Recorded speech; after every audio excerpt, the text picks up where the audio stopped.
Well, he's gotten his tee shot into this bowl. Just chipping off the left side. Pin 34 yards back.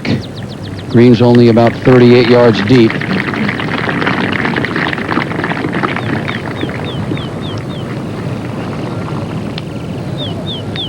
Overview, the English Channel there in the background. And in case you're just joining us, Longer and couples in with 66s, and Norman must battle the wind along with Mize, Senior. Right-hand side will tell you how many holes they've completed today. Calcavecchia has already lost one. Price is not yet teed off. What a test he's going to get today.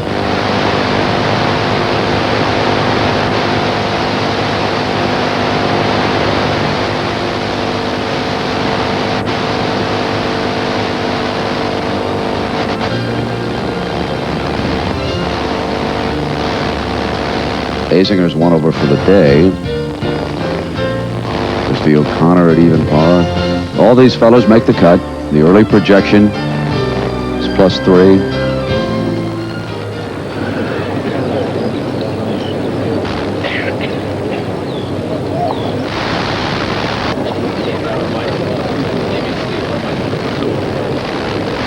Nick Faldo here at the par 3 6th. We swing past that hole with the treacherous maiden bunker, and Bob Rosberg on the course.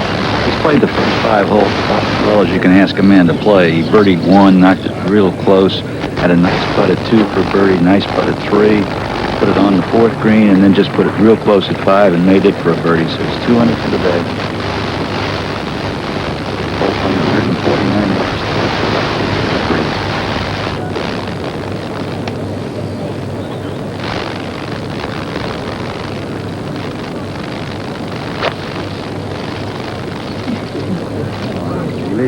This is going right.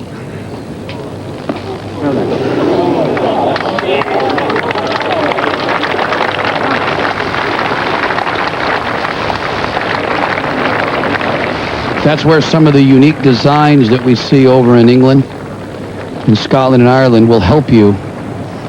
Corey Pavin, second at the first hole.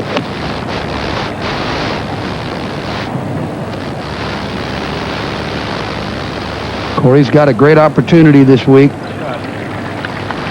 He's not tall. He doesn't have a lot of movement in his body left and right, and he can hit the ball down. Now let's watch Daly. Remember the bunker we showed Mike Harwood? Folks, that's it. Right up ahead. Look at the Daly's right now. He'll take it about 200 yards straight past this bunker.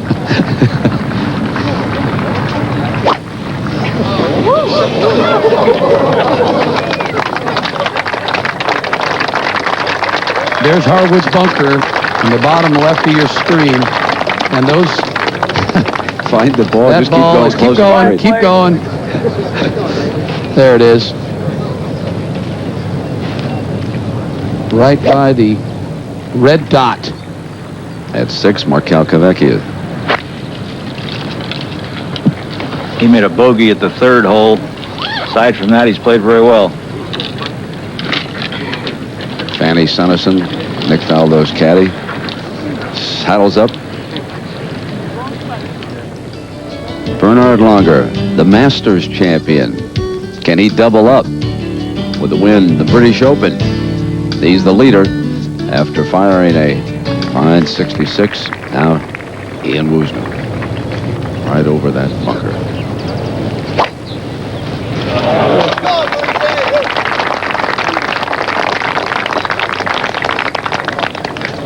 Well struck. Perfect position. And he'll still be 50 to 75 yards short of Long John. We'll continue.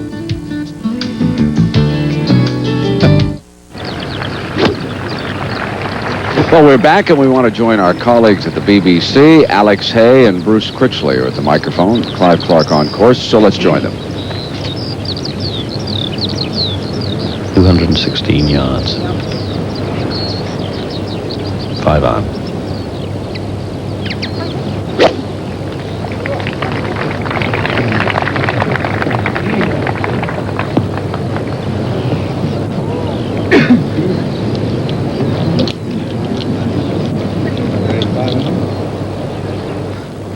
to the first half. Clark, who played so superbly yesterday for a 67.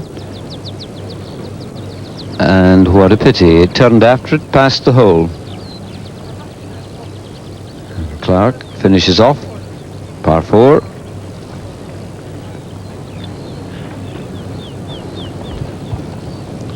Faldo putting for 2 at the 6th. What a good start he's made. 2 birdies in the first 5. Downhill and left to right.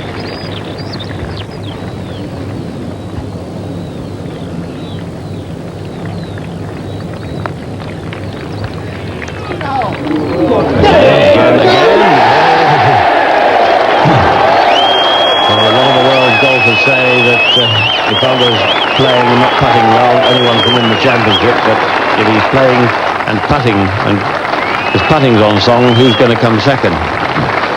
And he's holed a few putts this week, and it makes the total difference to his demeanour.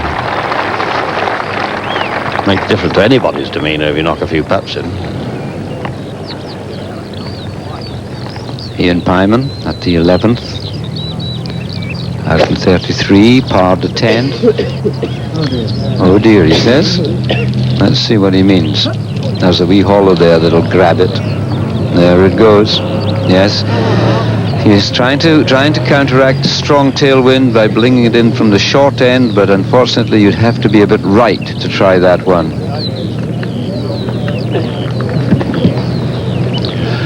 So Pavin at the first had Howard Clark's putt to learn from, but didn't. That's a bad miss, made the same mistake. So, well, it's a 4. Right, that's it. Now we do the... You know what we've done here? We've come to the furthest square out. Well, here's John Daly, who hit a fairly high drive down here, but 275 against the wind, with the wind coming from the right, is still a big hit. Now, he's got 190 yards to go to the pin. And that looks to be a 5-iron.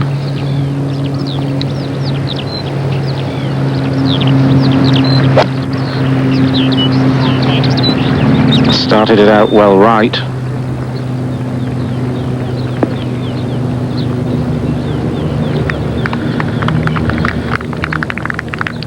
But there we are, the wind failing to bring it back. Now, Woosnam. Both Daly and Woosnam, it's interesting how they get a very acute attack on the ball and then release the hands at the bottom very hard. Woosnam from a very similar distance hit a nice strike there.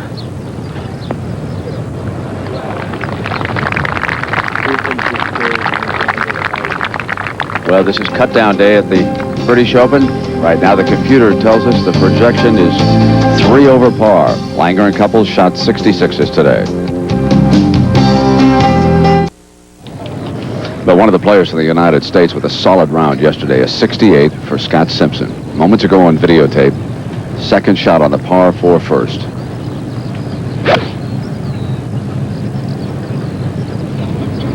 Beautifully struck.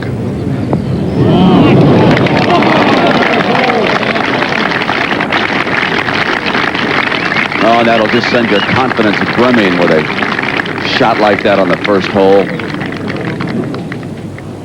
Pursuing Langer and Couples. Norman, Mize, and Senior.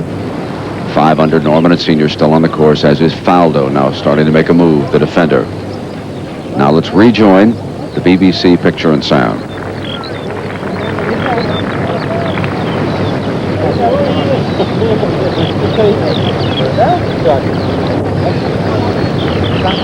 Nicely done.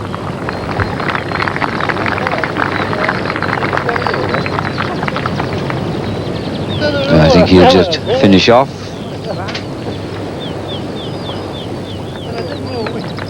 A nice start, 1 under par for his round so far.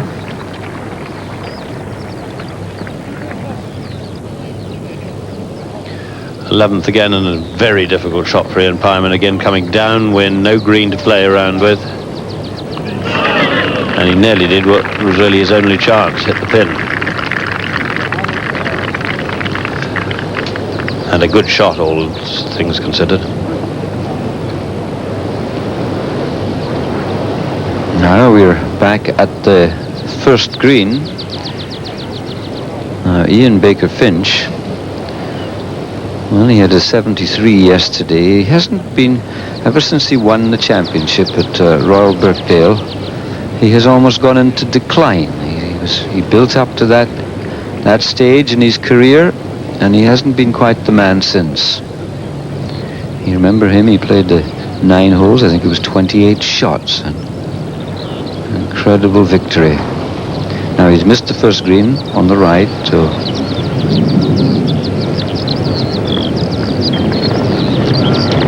and that is beautifully judged from Baker Finch.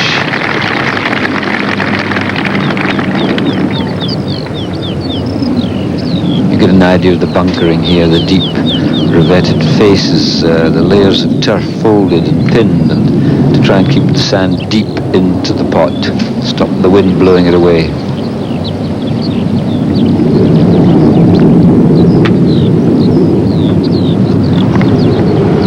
Woosnam for a par 4, birdie 3 rather at the 4th.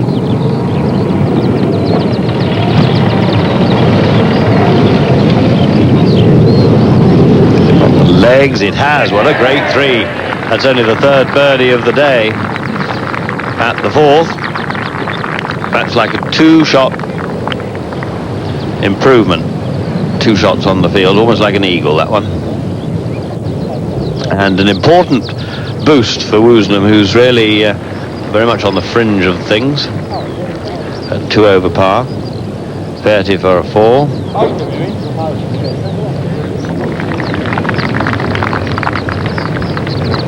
So a par there for Fairty, but well, he got off to such a terrible start yesterday, a pair of 6s the first 2 holes, and thereafter it was a struggle and not a lot of pleasure, however well he did. Ian Pyman, can he get a 4 here at the 11? A 3, I beg your pardon. No, he can't. It is a 4.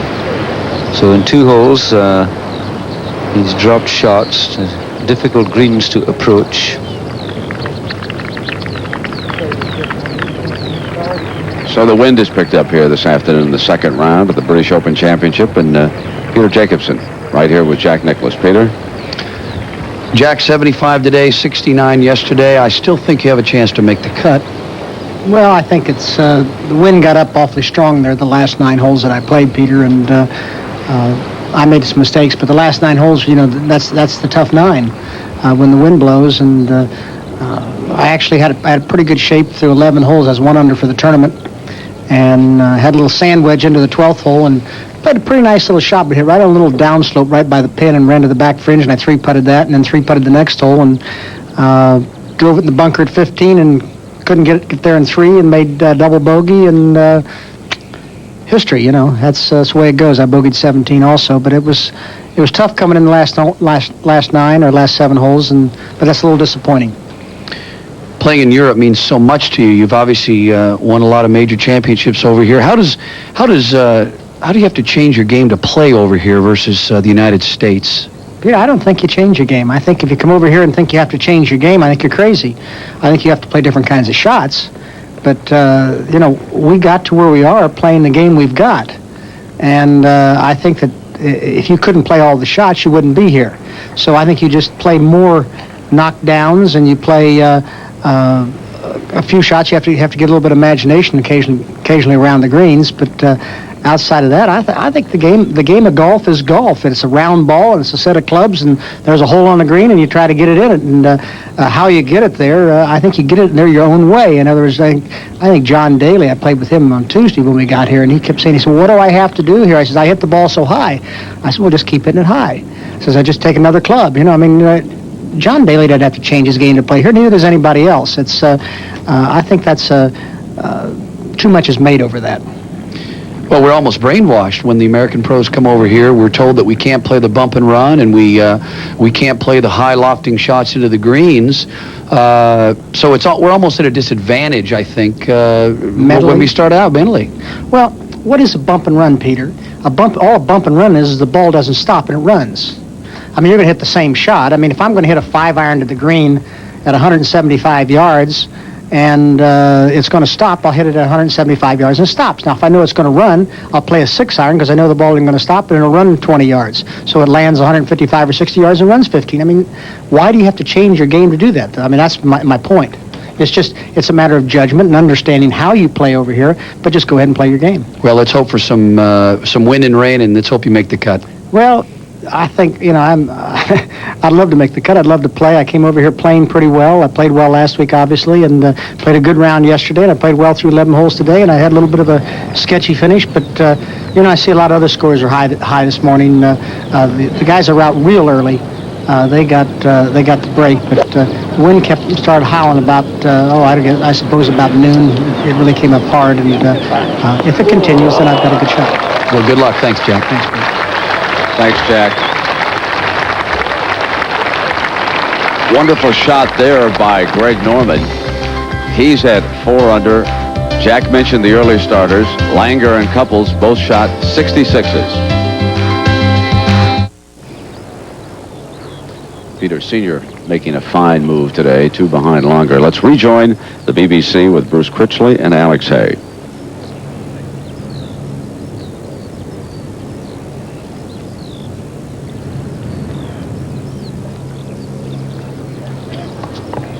Gary Evans with his very difficult bunker shot. It's all downhill to the pin, wind assisted. Beautifully played. Long swing, and got it coming out, landing. Yes, it was very good. He made it look quite easy. But that was 9.5 out of 10. You only get 10 when he goes in the hole. If he gets away with a 3, that's a bonus. And because he's dropped a couple of shots today, he wouldn't have been feeling that confident about things.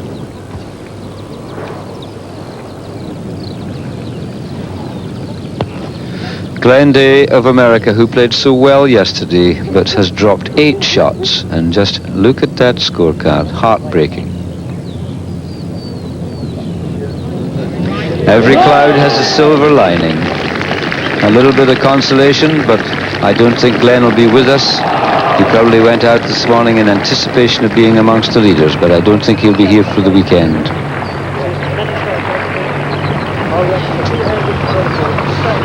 Mason, having gone up the bank and back again, has this to save his par. Level par today. Ooh, well, it's going to work, but it was a little sort of cutty one. Short, choppy job, but it was effective. There you are, 35 out.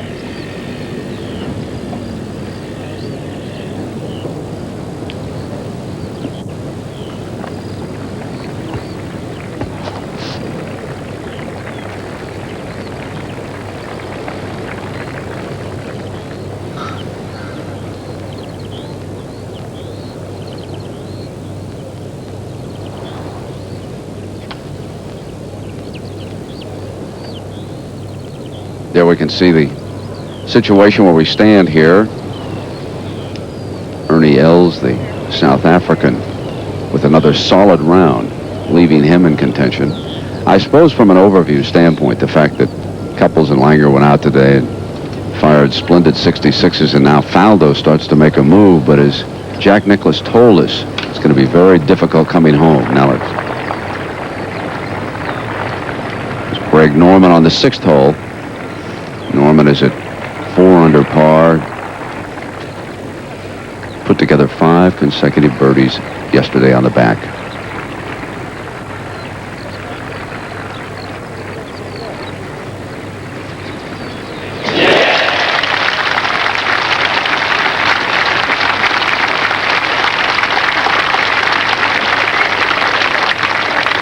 That'll bring continuing smile to the Shark's face.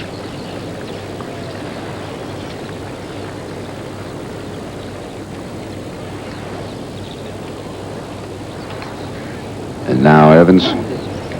But for Gary Evans for double bogey. He left 2 shots in the bunker.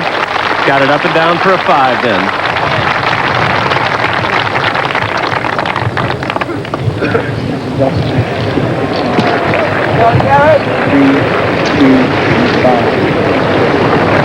Daly will march over to the next tee. Not a great deal of distance between green and tee here at Royal St. George's. And now look at Nick Price here. Playing today with David Edwards and Colin Montgomery of Great Britain, just like he did yesterday. You have the same pairing the first 2 days. One early time and one late time. Great mental attitude coming into this championship.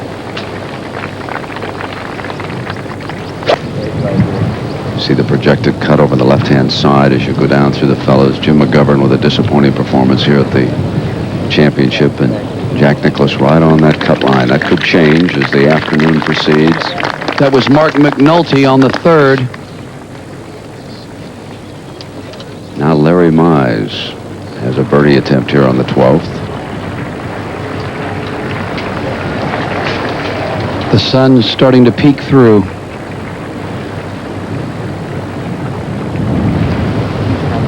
No surprise that Larry Mize is 5 under. Very steady player.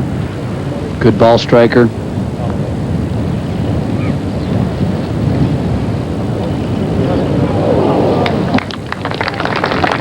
Good chipper. We know that. To the third tee and Howard Clark.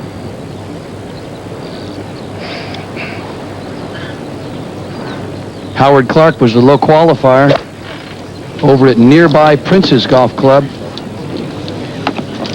And he was lucky he didn't play like that over at Prince's Golf Club. Now the amateur, Hyman, authoring quite a story here at the championship. He has staggered a bit over the last stretch of holes. This is for par. He had reached 5 under at one time. Reigning British amateur champion.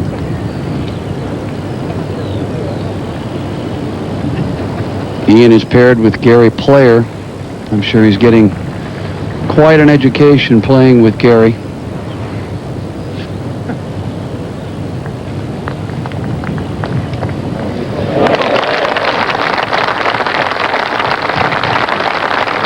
Gary Player is in his 39th consecutive British Open Championship. Hyman is in his first. Between them, they've won a lot of major championships, haven't they, Brent? Here's Gary. His mare won last Friday. African Express. 4th win in 10 starts. 22,000 Rand. That mare has now earned 88,000 Rand. In his mind right now on making the cut. He would be the oldest at the Masters and the British Open. His mind right now is on making this putt, too.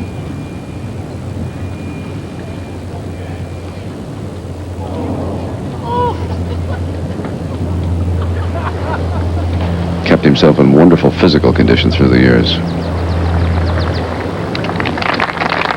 When Gary misses a putt, he looks like he just lost his best friend, doesn't he? Mm-hmm.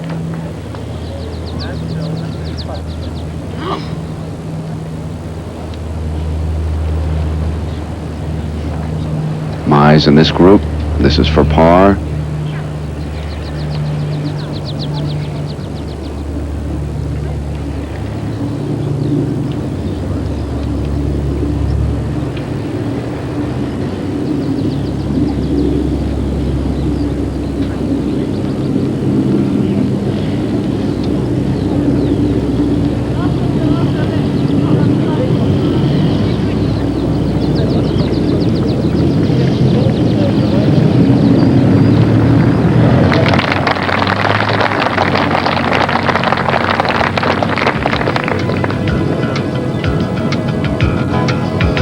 We'll be back to the 122nd British Open Golf Championship after this message and an update from our Sports Center studio.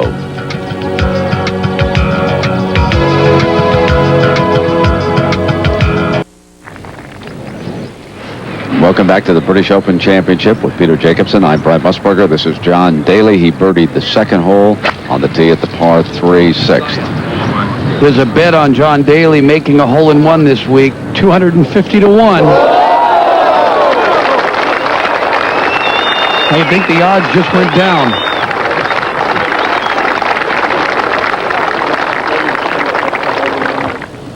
Larry Mize, one-time Masters champion. Solid performance this week so far. This is a great green, number 13. This green has a swale that runs right through the middle. You can see the ball run to the right there. If you got that ball to the left, it would have run all the way to the left side of the green. 13 playing straight downwind. Last time the Open Championship was played here in '85, Sandy Lyle was the winner. Now we see him on the third tee. He's in the same group with Ian Baker Finch, Scott Simpson. Didn't look like he liked it. Cameraman couldn't find it. He's at level par coming to this He's hole. thinking, did he hit it close? No. Let's see how they fare on Simpson's shot. He birdied the first hole with a magnificent second.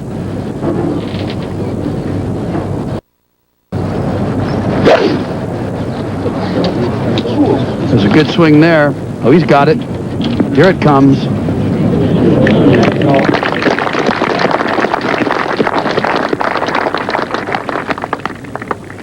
All the hollows and ridges on these greens. Interesting challenges for the players now. And Ian Woosnam is in the John Daly group.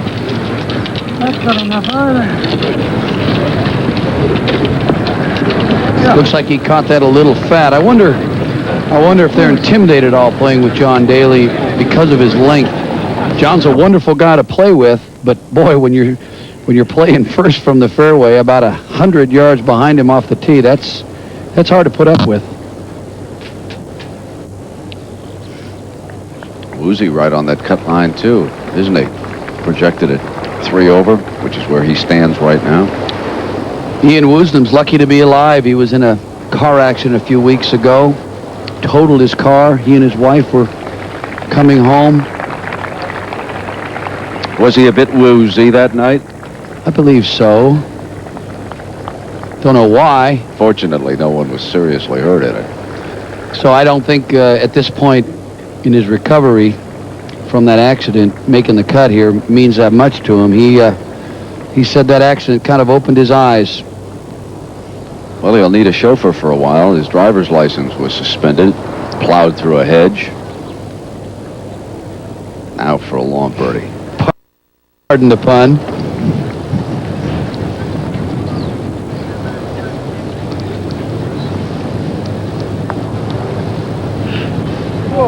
Up over a swale, down to the right.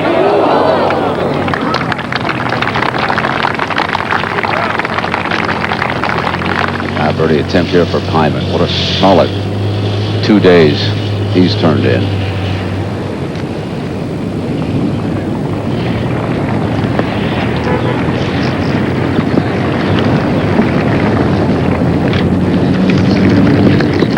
Well, he's got to be careful. He doesn't want to start lagging those putts at this point. Well, they have finally tracked it down. And Lyle's not going to like this at the third hole. This will be interesting. Now Faraday. You can see the ball mark there of John Daly's tee shot. David Faraday said today one of the headlines in the newspaper was that John Daly drives and hits his divots farther than Faraday's tee shots.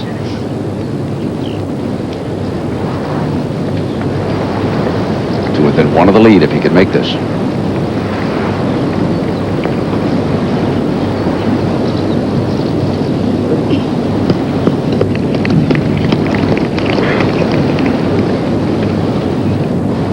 Greens not as fast as they normally are in the Open Championship. Still a bit soft.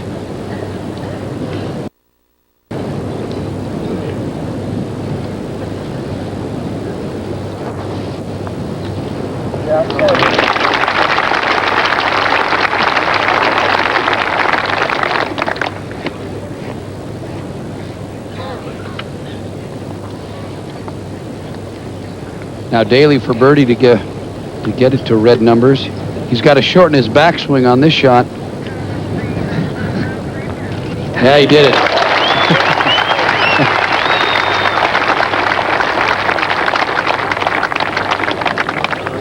It's tough to go from the long backswing to the short backswing. You know, you're trying to knock it down under the wind, Brent. Got to keep the ball under the wind on the greens. Well, there's the odds that we have mentioned. John Daly making a hole-in-one was 250 to 1, and at 80 to 1 to win the championship. That a pretty good price too. Fred Couples at 20 to 1. We met a couple of chaps last night in the neighborhood who'd taken them up on that proposition. Nick Faldo at 6 to 1, the favorite, and he's playing like a favorite on the front side. But when he turns for home, that's when it's going to get tough here this afternoon.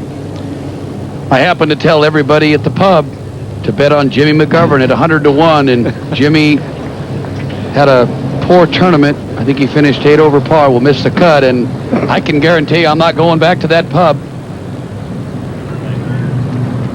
Frank Hannigan, the situation here for Lyle.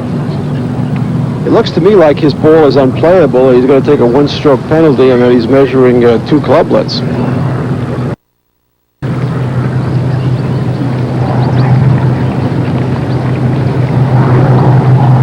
Well, I don't even know if I don't even know where the green is from there.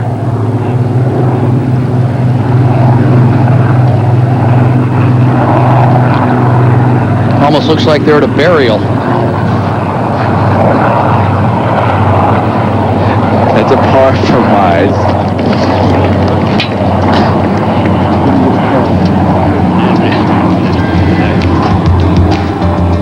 So we'll get back to that cemetery out there. For Lyle, Langer and Couples shooting 66s, and now Peter Sr. at 6 under. This is what the British Open Championship is all about. Moments ago on videotape, after taking a drop, unplayable lie, paying the price.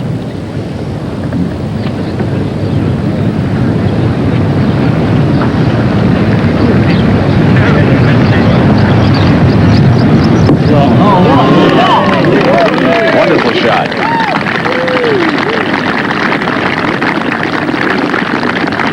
But he'll drop at least a stroke, won't he?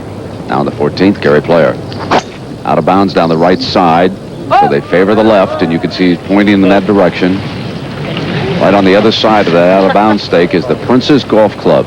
And that is the property boundary. That's why they do not include that hazard over there as a lateral hazard. That's why the out-of-bounds stake runs right down it. That's the Suez Canal, which on most occasions does not come into play. Bernhard Langer left himself a little too short this morning on that second shot.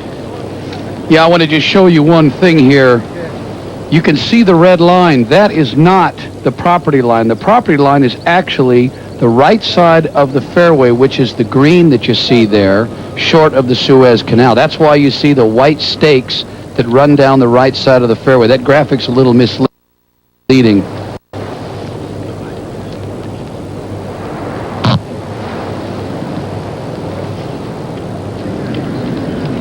There it is. There are the white stakes. It's just off the edge of the fairway. Very intimidating. Now, second shot at ninth for the defender, Faldo. 36 yards. Wind coming out of the left.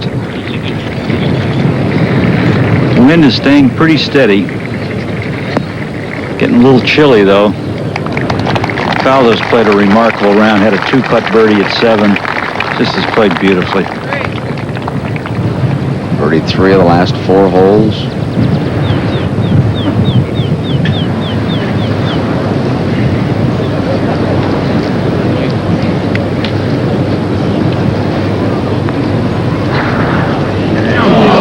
A double bogey.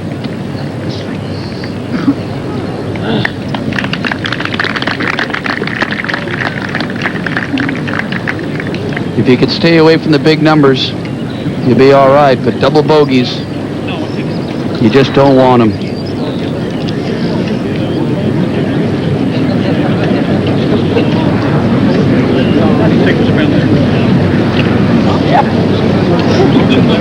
Now they'll move across to the next tee. Sandy, a very popular golfing figure here in Great Britain, and Mark Calcavecchia, second shot of the ninth. He's about 130 yards. Pin sort of hidden over the little hump. Watch this ball fall off to the right. That ball will run all the way to the bottom of the grassy hollow. We'll take a break and come back to our continuing coverage of the British Open Championship. Now the Australian Peter Senior, 6 under, 1 back of longer, the 11th tee, the par 3.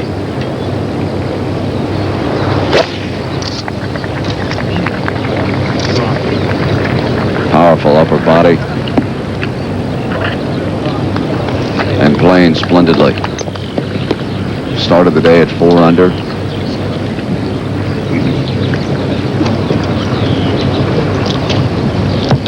That's a logo we've not seen in the States. Festo. It sounds like something you put on your pasta.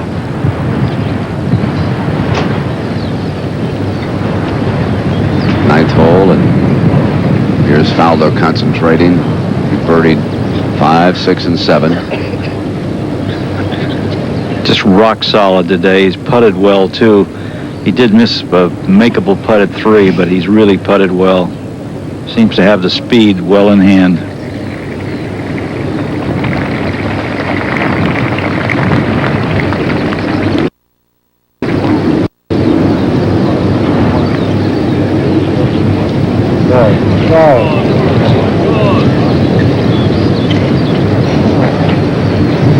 Not pleased with that one. Now let's go to Ian Baker Finch, one-time champion. Driving straight over Harwood's bunker.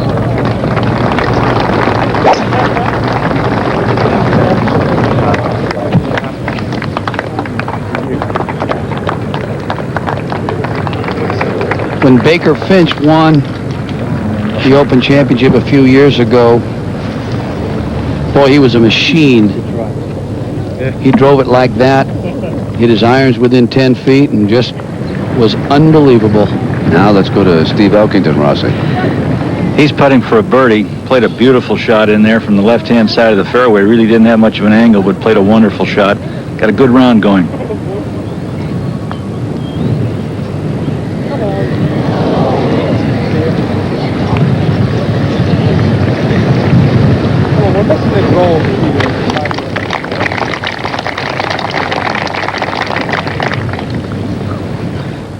Mize awaiting the 3rd shot at the par 5.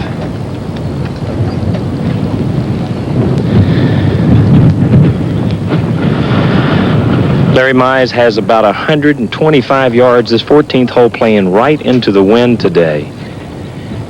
Probably about a 2-club wind. I would estimate it somewhere between 20 to 25 miles an hour. Larry going to hit a 9-iron and just try to keep the ball down.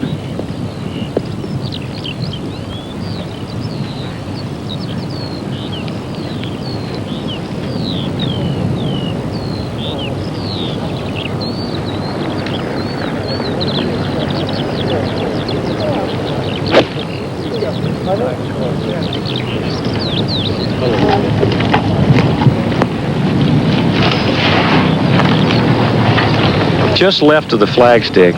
Not a bad shot.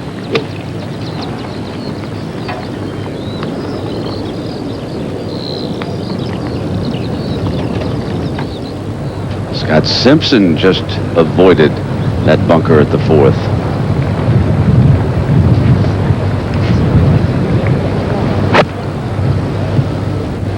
There's no way he can reach the green from there. He's just trying to get it back in play.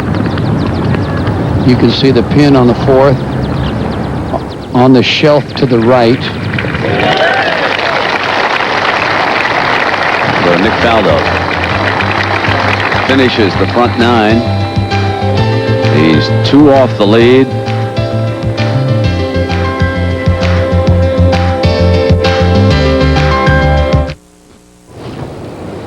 Paul Azinger, 2nd shot on the 12th. Trying to steady his game today. He was under par with a 69 yesterday and struggling here this afternoon.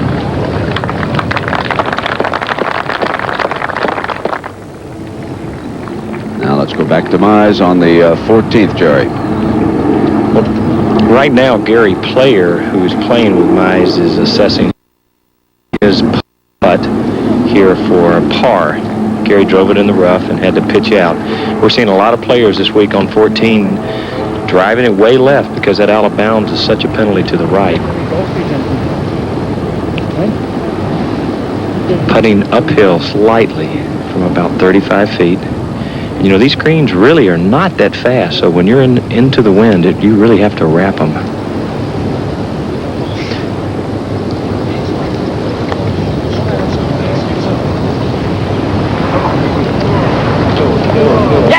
Oh, wonderful.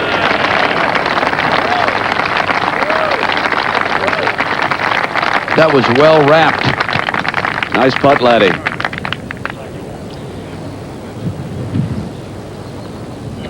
He just found his best friend again. Jerry Pate, as we take a look through the scoreboard, what do you think about the scores that are being posted at this course? We'd heard how tough it was, and it was the toughest in the rotation of the British Open Championship courses. What's your feeling overall? Well, you know, when you first come to play this Open Championship, you worry about playing in the wind and the rain, but really, when it starts to rain, the golf course plays much easier because the wind will actually lay down, the greens soften, and the fairways soften, and a fast, hard golf course, it's very difficult to keep your tee shots on the fairways. They seem to bounce and roll through into the rough. When you hit the ball in the fairway on this golf course, it's a pretty easy golf course, but when you're in the rough, the ball can do anything. Jerry, do you agree with Jack Nicklaus that you shouldn't change your game when you come over here? You should just use some of the shots that you've got and go with conditions? I agree totally, Brent, and that's a great point. Larry Mize getting ready to make this attempt for a birdie, but Larry's a perfect example of that because Larry has a very slow, very tempo-type swing. We see Peter Sr., the graphic was there, and here he is putting off the green.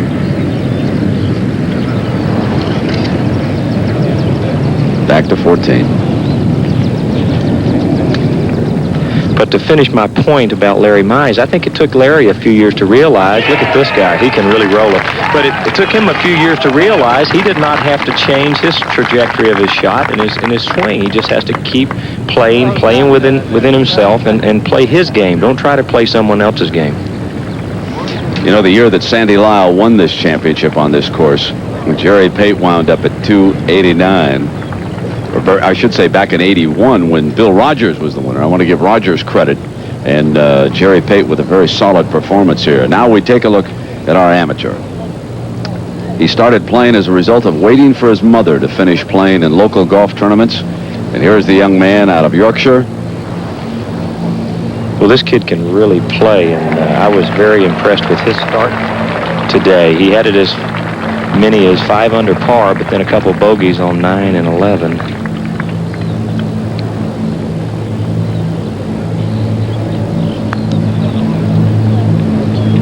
You know, Jerry, it always seems to happen. A lot of us get involved in the game because our parents are involved in the game.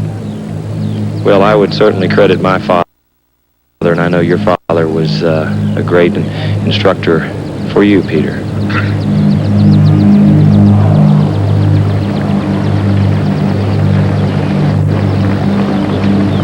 A lot of great organizations in the country trying to get kids hooked on golf, get them involved in the game. The USGA does such a great job. Now this is for par for Peter Sr. This is one of the more solid rounds of the day.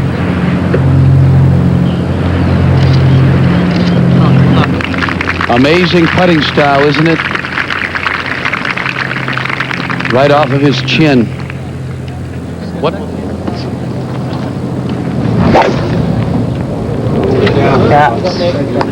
Go on. Go.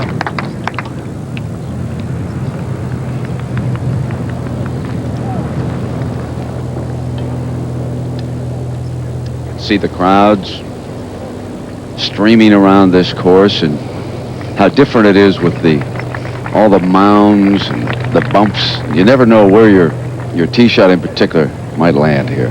Well, we've been real fortunate, Jerry, and you and I have played every morning over here. We've played at Prince's Golf Club. We played at Royal Cinque Ports Golf Club.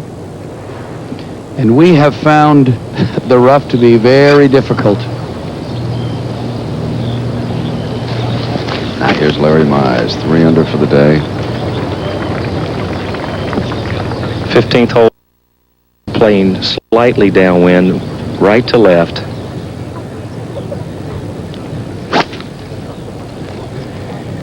Larry with the driver, the ball drawing down the left-hand side.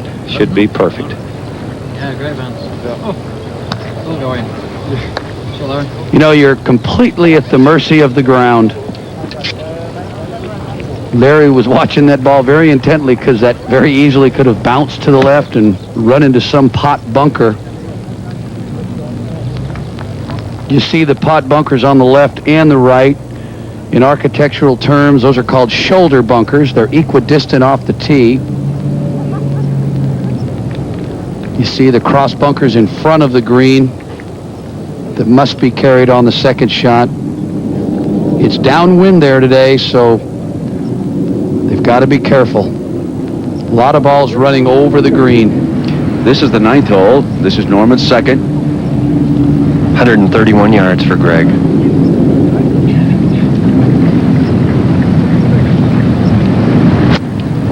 This is a pitching wedge, wind coming from the left.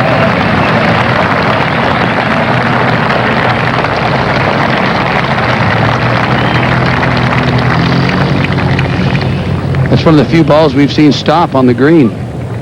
Mark, how's Norman playing lately? Yeah, he's played really well. He missed a 3-footer back at the 5th hole, but other than that, he's played very nicely.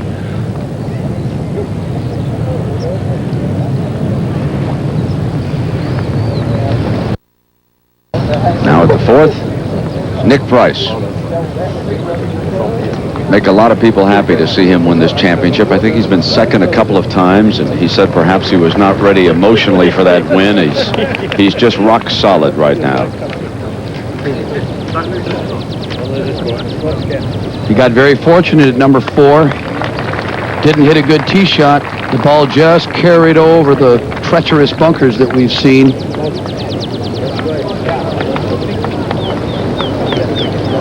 You can see Nick's going to have to play over the corner of the spectators. The pin is on the right side of the green today. And with the wind coming out of the right, makes this a very difficult shot. He's going to try to cut this up into the wind.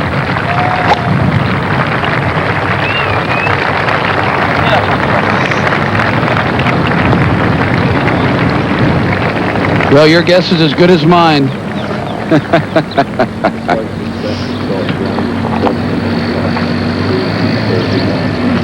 It looked like a good swing to me. 5-time British Open champion. We jump to the 11th. Tom Watson struggling a bit against the wind now. He's on that bubble to make the cut.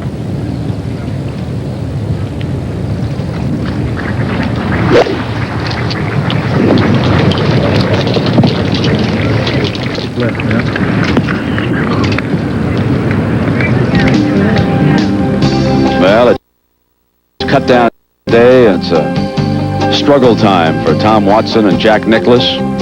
Raymond Floyd got through 70-72, so Raymond definitely will be playing over the weekend. We don't yet know about Watson and Nicklaus. We'll continue.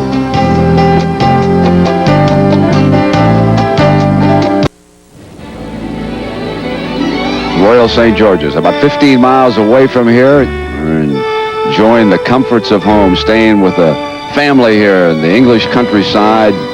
Wonderful experience. And Peter Jacobson, there was one television set in those bedrooms. I gave it to you. I know what you like to do. Watch that tube.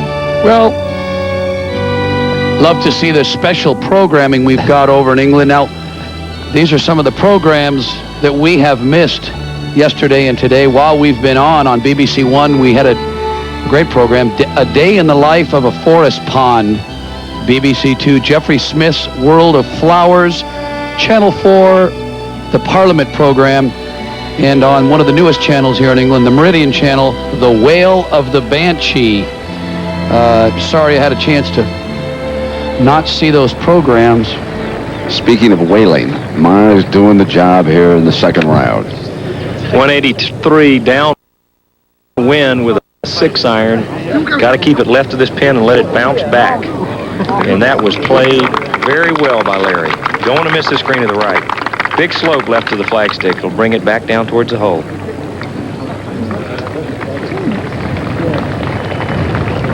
For birdie at the 9th for Norman.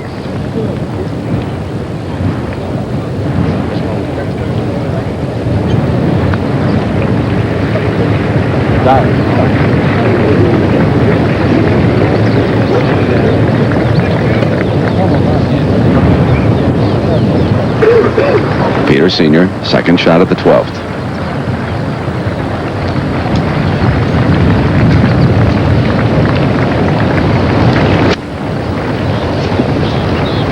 One of the few easy holes on the backside.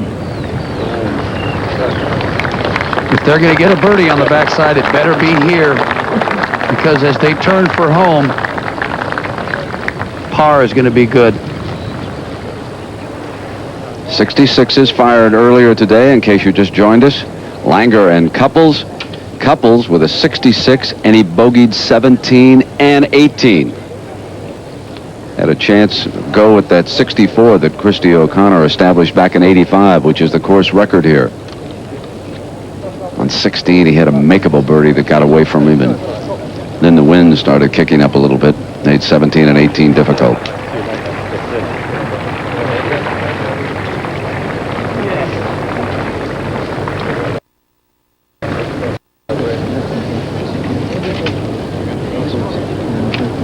Lee Jansen, the U.S. Open champion, lucky to escape with a bogey at the 18th. Got up and down from a bunker after finding difficulty with his tee shot. Corey Pavin at the 6th, the par 3. I was kind of wondering how Ian Garbutt was doing today. Didn't have a chance to get to his score. We'll check in on him later.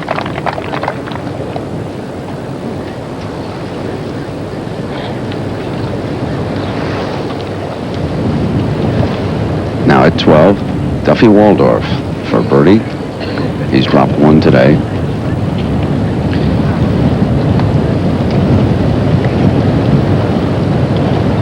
One of the few times Duffy has not worn a colorful shirt or hat. Must be getting low. Not many laundromats near his hotel this week. Now it's Howard Clark. He also is at the par 3 6th.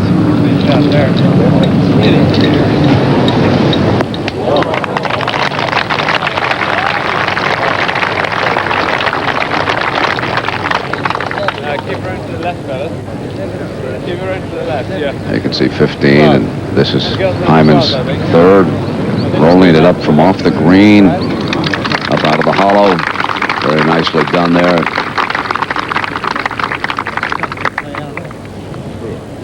Now let's drop back to Peter Sr. This is an opportunity to tie. Langer for the lead.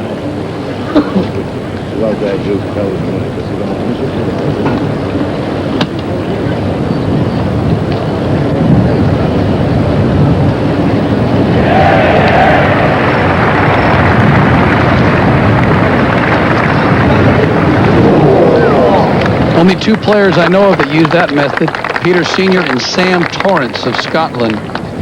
And the Torrances gave him that putter. I'm sure there are others that use it. Well, a look at Davis Love. Back on the tee here, and Davis at 2 over.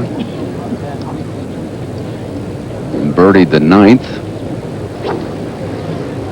See the time there on the right-hand side here in England. Going up on 4 o'clock this afternoon.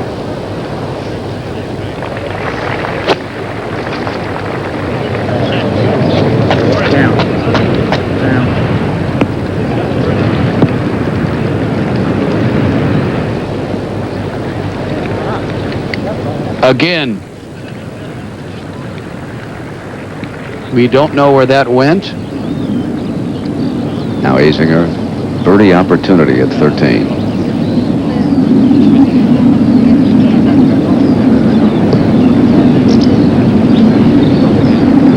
Trying to get back in this thing.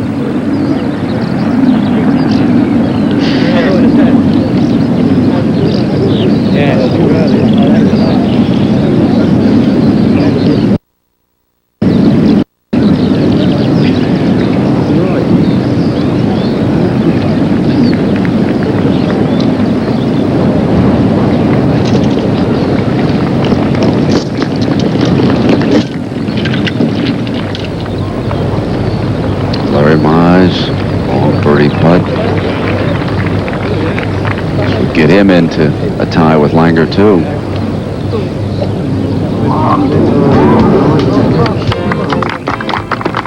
Man from out on the course, John Daly, birdied number 7, back-to-back birdies, and now Daly is at 2 under par.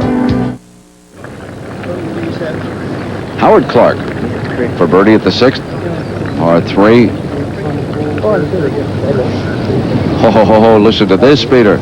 3 consecutive birdies out on the course for John Daly, and this young man puts one in, too. Howard Clark's been struggling with his game, but he seems to be in good form. Oh, just before that, it was Corey Pavin. Nice birdie for Corey.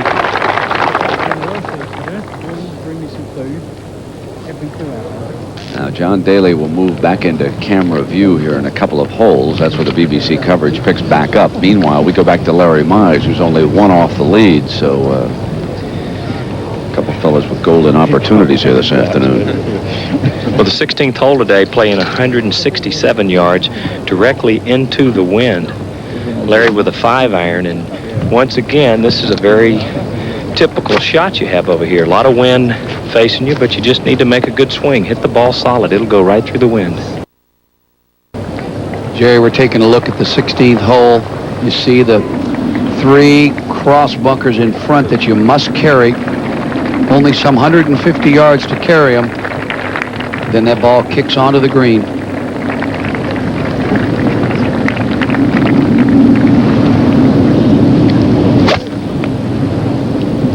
There's that smooth tempo.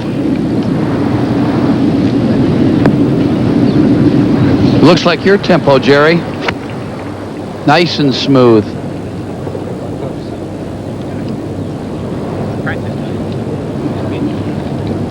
Obviously, Jerry doesn't agree.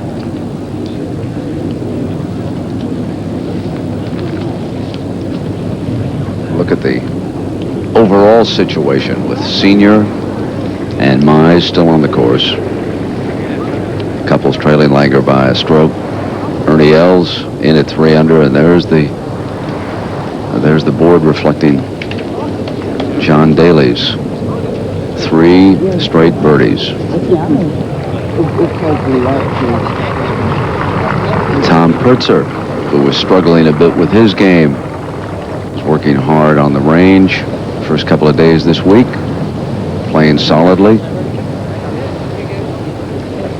Payne Stewart at even now through 10. Ian Jansen, didn't they give us a memorable duel at Baltusrol on that final Sunday? Now the amateur on the tee at the 16th. With a 5-iron also. 167. Oh, come on.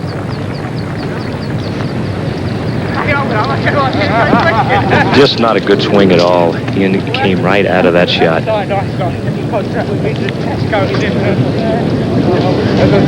Ian Pyman. Still 1 under, though, for the championship.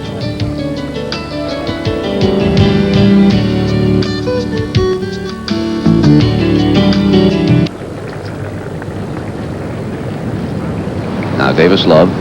This is for par. Davis Love at 3 over finds himself on the cut. That was moments ago on tape. And in that group also Payne Stewart, Paul McGinley.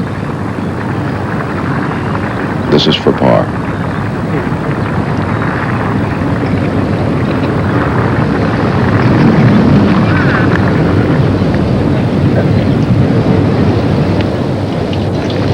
Now it is Nick Faldo. No cameras, please. On the tee at the 11th. Ball playing 221 yards today. Downwind. Nick has a 4-iron. Coming off a missed 12-footer for a birdie at 10.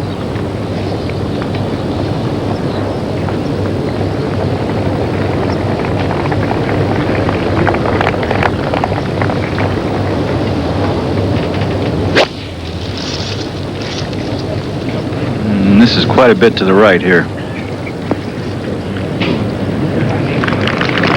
Okay, though.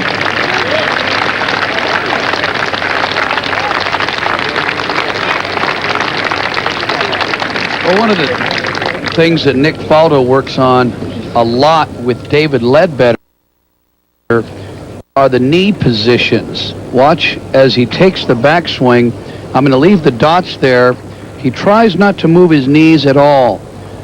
The left knee is going to turn back naturally, but the right knee stays very solid on his backswing. Notice it's virtually in the same position as where it started at address. When he gets to the top of the backswing, notice he still hasn't moved away from the original dot. Now as he starts down, obviously he takes his body, clears to the left.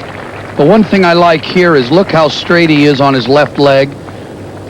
That left leg is there. He clears his body as he turns around that position and up to a balanced position. Nick's a tall man. Now look at his finish position is straight up to the target.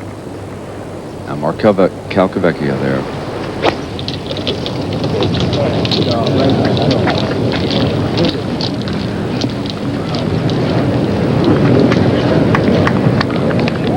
He's dropped one shot today, started at 4 under, playing at 3 under. He dropped it back on the third hole, and he's been level par since. The 16th, here's Mize for a share of the lead.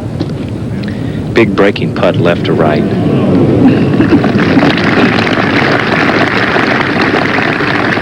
That puts your mind at ease when you can hit lag putts like that. Mize on the day, 3 under par. Wound up at 3 down yesterday in the Reds.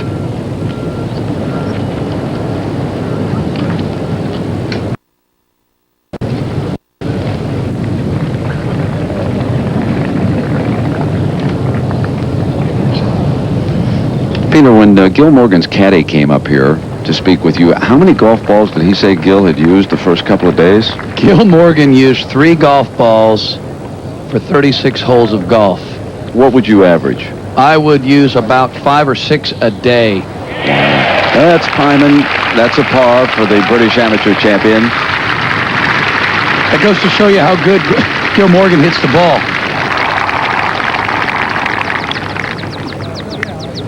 Now Paul Azinger moving to the 14th. His third on the par 5. Coming directly into the wind. In fact, I remember, Brent, when we played yesterday, we used 3 balls on 1 hole for you.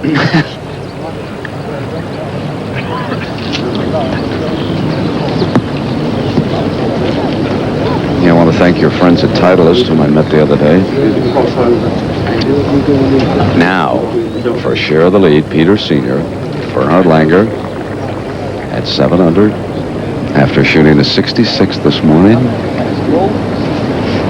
Watch how still Peter Sr. is on this putt. The one thing that has saved his game is this putting style. He can anchor the butt end of the putter against his chin. He keeps his head still, and he moves the putter with the 2 fingers that you see of his right hand back and through.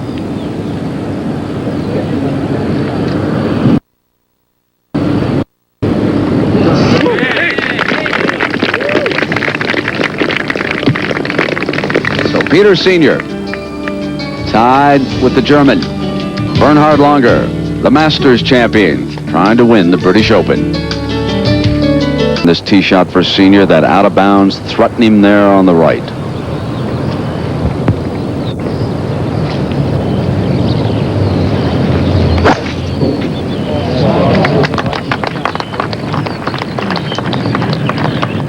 On the metal, And way in good shape. Nick Faldo at the 11th birdie opportunity. Come on.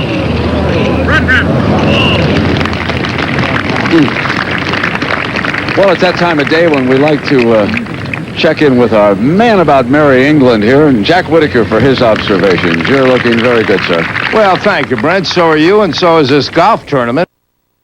It's a completely different championship today than it was yesterday.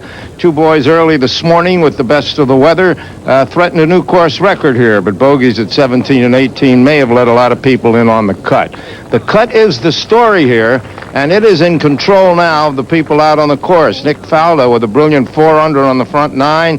Peter Sr., people like that are going to determine who's going to play here on the weekend. And even John Daly making the ancient sand hills here at St. George's tremble. 4-under through the first 8 holes. So very interesting next few hours here till we find out who the players will be on the weekend. It's very important. This is an away game for the American players. It doesn't matter too much for those millionaires who are on the top of the money list. But down in the middle class, it costs them a lot of money to come over here. And if you finish 70th, that's last, you get about 3,200 pounds, which comes out, 3,500 pounds, which comes out to around $5,200, can take care of a lot of your expenses. If you don't make the cut, you get zip, and that's a lot of money out of your pocket. So just a little gentle nod now to those American players who dared to come over here, and by doing so, contribute to a quality field for this, the oldest and most historic of golf championships. Right now, it's a pleasure to introduce once again Peter Alice, and your Nick Faldo has really got the wake-up call, didn't he? Yes, he has. He's doing very well. Looking at the leaderboard there, it really is very international, and I guess some of the almost all the most famous names in golf are there, which Absolutely. is what this English-speaking union. Yeah, pretty well. Yes, they are indeed. Yeah, I think it's very good. I think the greens are a bit too soft and they're a bit too slow to really make the old-timers sort of fingers and tingle a bit. Yes, I think the wind is the only thing we have here to make a big challenge. Yeah.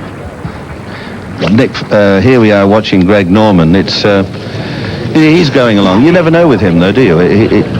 This course really does suit him. The condition it's in at the moment. Although when he won at Turnberry in 87, the ground was a bit hard and bouncy. He's 5-under. You never know what he's going to do. He can possibly reach the 14th, the only par 5 coming in 2. But these the finishing holes, 15, 16, 17, 18, anything can happen there, particularly if you don't hit a straight drive. You saw Ballesteros over the last 2 days finish 5-5 on both occasions. He played some poor shots today and escaped with a minor miracle along the way. But it's the straight hitters and the patient men who are going to figure. Here's Peter Sr. He's having a super day today, jointly in the lead for the championship.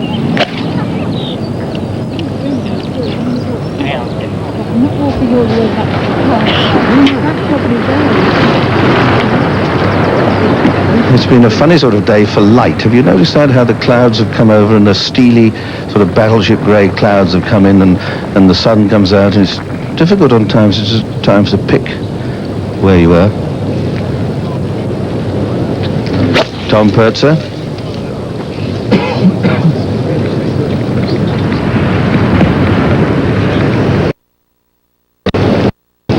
See, that happens a lot, just not enough. Now, occasionally, Our young amateur champion who's finding life a bit tough at the moment, and like so many before, he's just comes up short at the 17th. Payne Stewart at the 12th. This for a birdie. He's 1 over, so he can't afford to make any mistakes.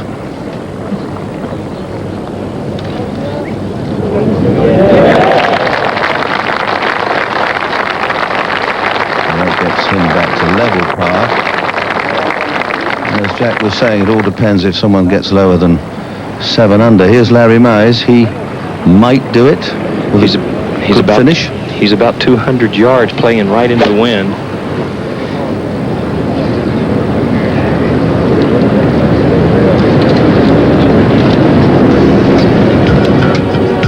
Well, Peter, we've got a very attractive leaderboard and some drama unfolding with Peter Sr. making that turn along with Larry Mize.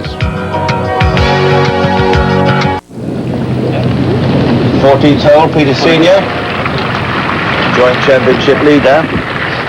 At 7-under, his 3rd shot. And tricky one, stuck up against the back of the bunker, so he's got to break the wrist a bit early and be careful he doesn't hit the bank on the way down. We're working on it. He got a good A good bit of the club on that, squirted it up. Oh.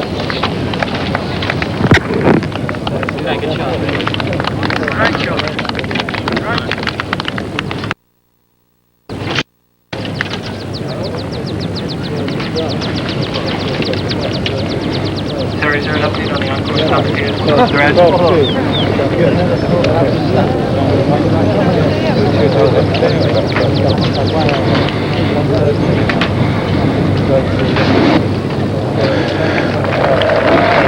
Well, conditions are certainly not getting any easier, and the breeze, although it's remained pretty constant, may well be dropping a little bit at this moment, but there's still 4.5 hours golf left to be played here today.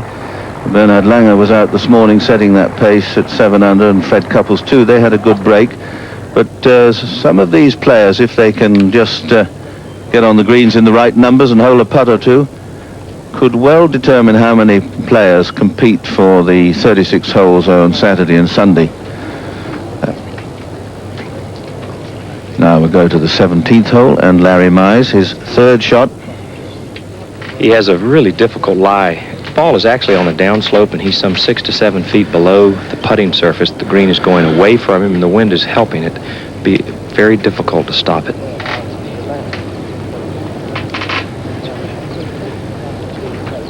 Just came out of there fast. Really had a bad lie, and I think that attributed to that shot going well past the hole. Larry's over here by himself this week. He left his wife Bonnie at home, and I know she must be watching with great interest.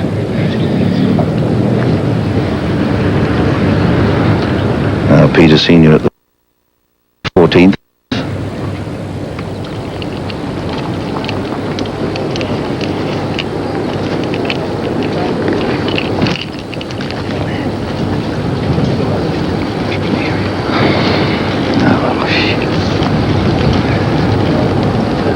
Peter Senior has, as you can see, played in 11 championships. He's won the major championships in Australia, and is a very, very fine striker of the ball. But this man at Faldo is going along very cool and calmly. Faldo hit a tremendous drive here. He drove it within 70 yards of the flagstick. Yesterday, he laid up short of the cross bunkers and had 150. He got 70 yards.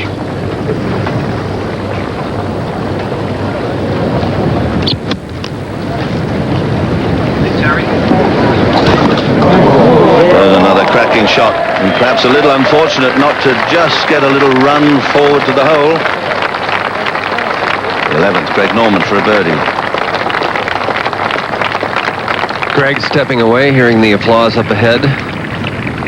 Had Nick Faldo's shot. Norman's got about 30 feet here. Down the hill, but again, the pace of the green's not particularly quick.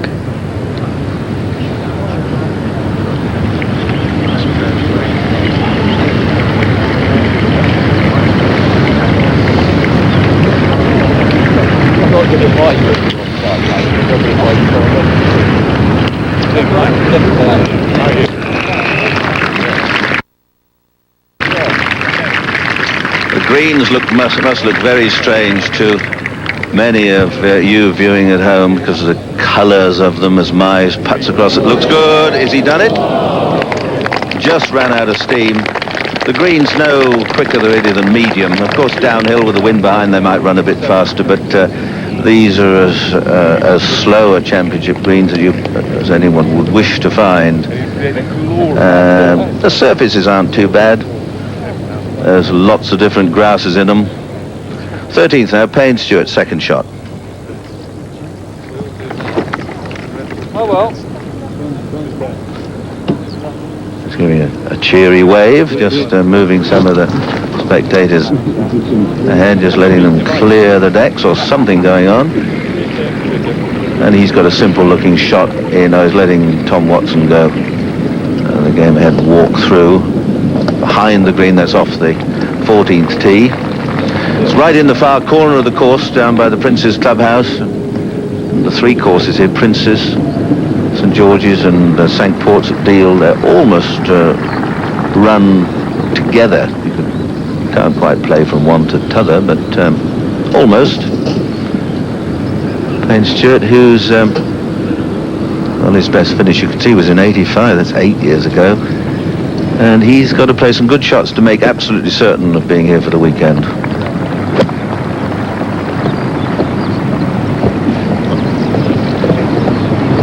Good shot. Unlucky. And then a bit fortunate. You can't legislate for things like that. The ball does bounce and kick away on occasions. And with the green so receptive, it's taken a bit of the skill and a lot of the chance out of the game. The 14th, Peter Senior, from off the green with his long putter.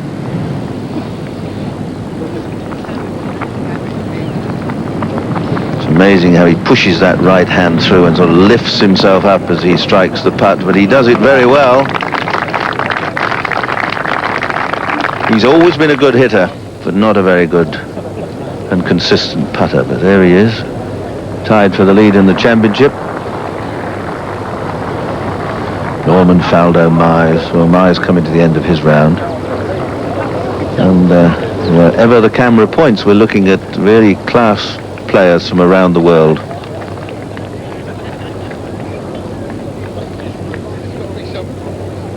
Roger Davis, well, from Australia, he's finished 36 holes at 1 under. Par here is 70. It's a strict par,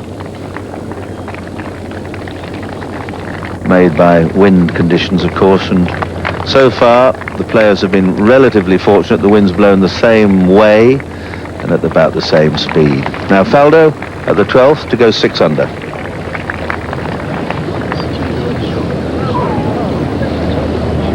He's forever changing little bits and pieces, and you see it if you've watched him consistently with his putting stroke particularly. Sometimes the stance is a little wide, sometimes the hand's a little bit further forward, but at the moment he appears to be picking the putter up a little bit on the backswing and striking the ball on a downward motion. But it seems to be working pretty well, and a little shut stance now, you see, right foot behind the left.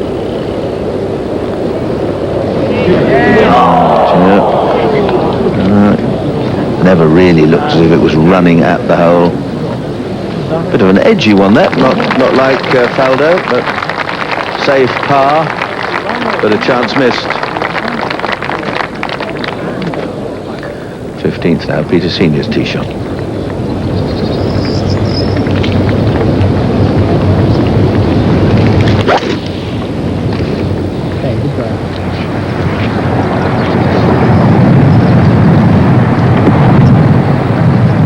And that's a good drive. Senior and Langer leading the way, but Senior with a handful of holes still left to play.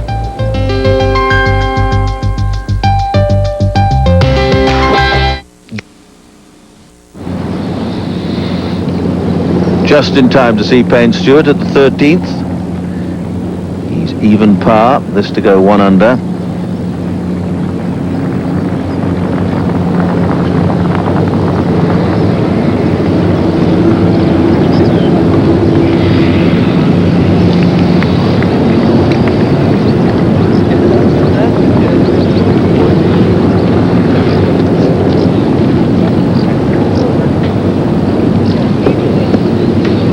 Just misjudged that one, but a safe 4.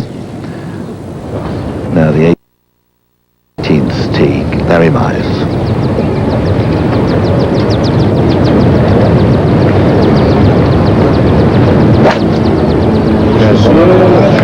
Very smooth swing. The air is really getting heavy out here now. 18th hole playing extremely long.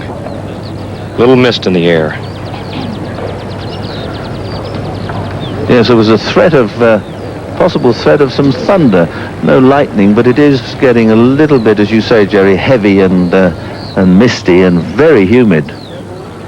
And the wind remains, that could well blow it all away, but Larry Mize probably just finishing at the right time. And, well, we haven't seen many birdies at the last hole, but at 5 under, a 4. He'll be happy with a 4 because this 18th hole, with the flag right at the back of the green and the out of bounds just beyond, no more than 50 or 60 feet beyond. This is Carl Mason. He's been around forever. His father's a golf professional. He's just one over par, and he's a very good operator. There's the luck of the draw. You see that ball pitched in there.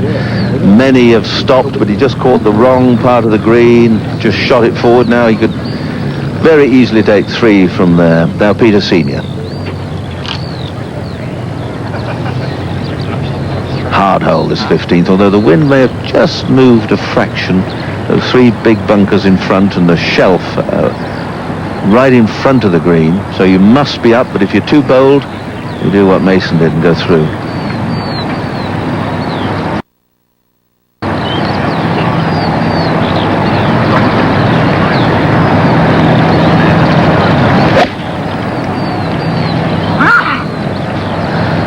Not too sure about that one. No, he's hoiked it away up on the bank on the left. He comes down quite a severe slope. Quite a relatively delicate little pitch from the high ground. Now Greg Norman hit a huge drive at the 12th. He really did. He's only got 62 yards to the front edge of the green here. Pins in the back left corner today, though.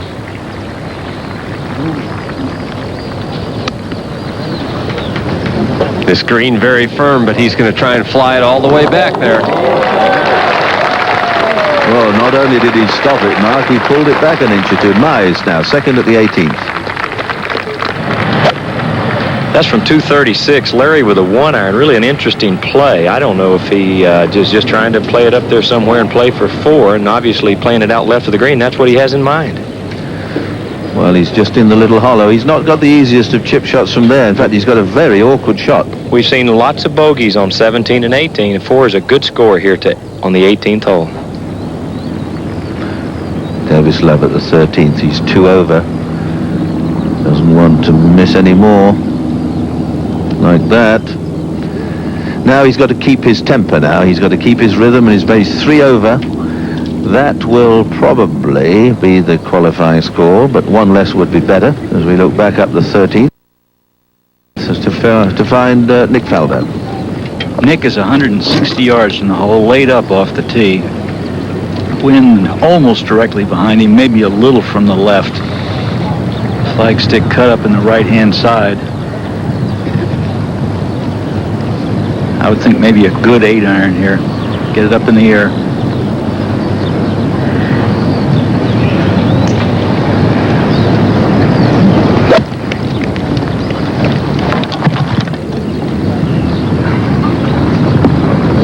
Oh, what a nice bounce in.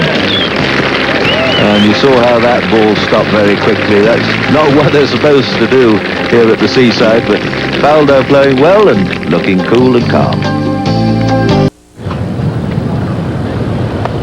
Greg Norman for a birdie at the 12th.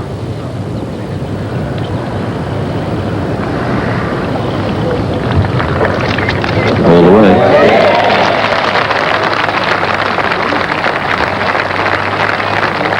He's looking, there are a lot of very good players looking very cool and at ease with themselves at this championship this year. Greg Norman at 6 under, looking very calm. Now this was Peter Senior's 3rd shot at the 15th. Lying a bit sort of dry and tindery, coming from the high ground down to a flattish green, running away a bit, flips it up boldly, too boldly. Well, I'm not sure what he was trying to do there. It made a funny sound. Perhaps there was a little bit of seashell or stone or something under the ball. It made a funny sort of clicking noise. 11th now, John Daly, 3 under.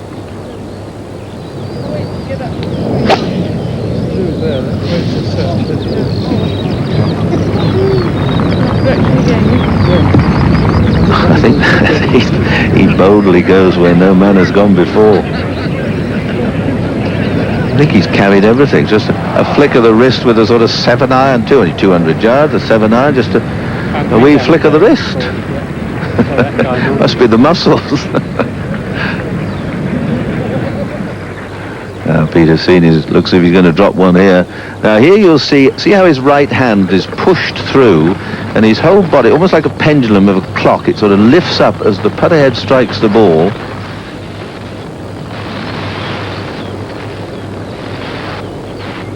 It's for a 4.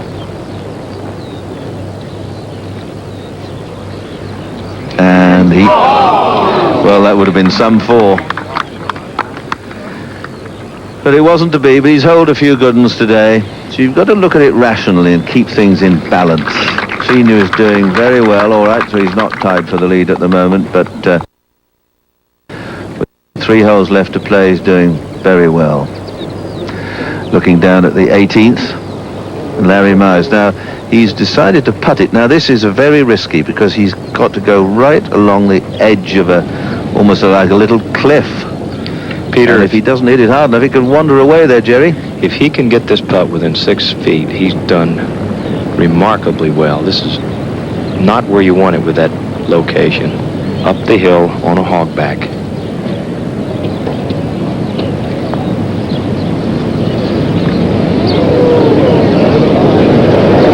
Well, he's judged it very well indeed. It swings away from the hole about 6-7 feet. That's a very good effort.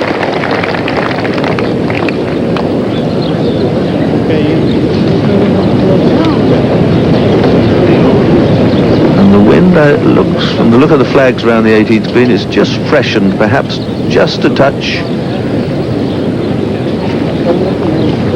And it's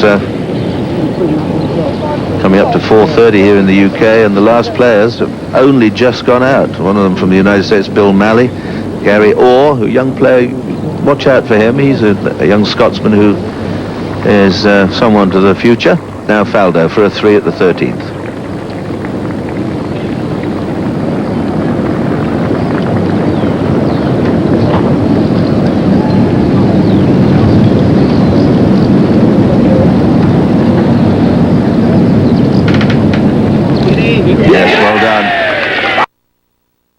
Well, he had a chance at the last hole, didn't take it, but he really is rolling along beautifully. 6 under, just 1 behind Bernhard Langer. Now here's amateur champion, British amateur champion, Fireman for a par at the 18th. And he's rolled it well, but not quite well enough. Only 20 years of age, and he'll be in our Walker Cup team. And Justin Leonard is here playing as well today. He started not long ago and opened up with a birdie 3. I wonder if they'll be playing against each other in the matches later on in the year. Gary Player, they're saying, well done. 68-72, and he's dropped a handful of strokes on the inward 9, so that's very good playing for the young fella. Now Larry Mize. Well, this is Larry's strong suit. If there's any one part of his game, he's probably one of the best putters on the tour. Has a very upright stroke and stance, and very much like Ben Crenshaw, and rolls the ball like Ben.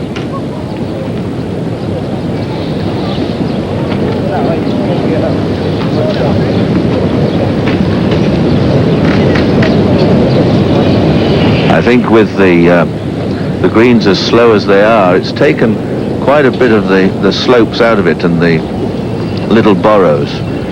Although there are lots of hidden little runs here on these greens at St George's, but a lot of them, if you've got the courage with the greens at this speed, if you hit them within the confines of the hole, strong enough to go 2-3 feet past, you'll hold a lot.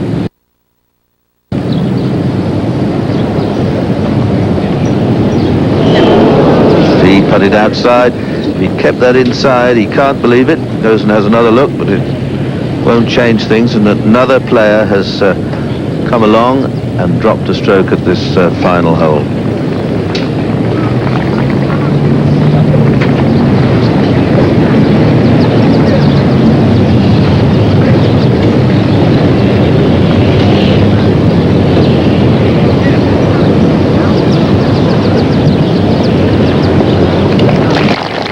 Par 5 for Larry Mize.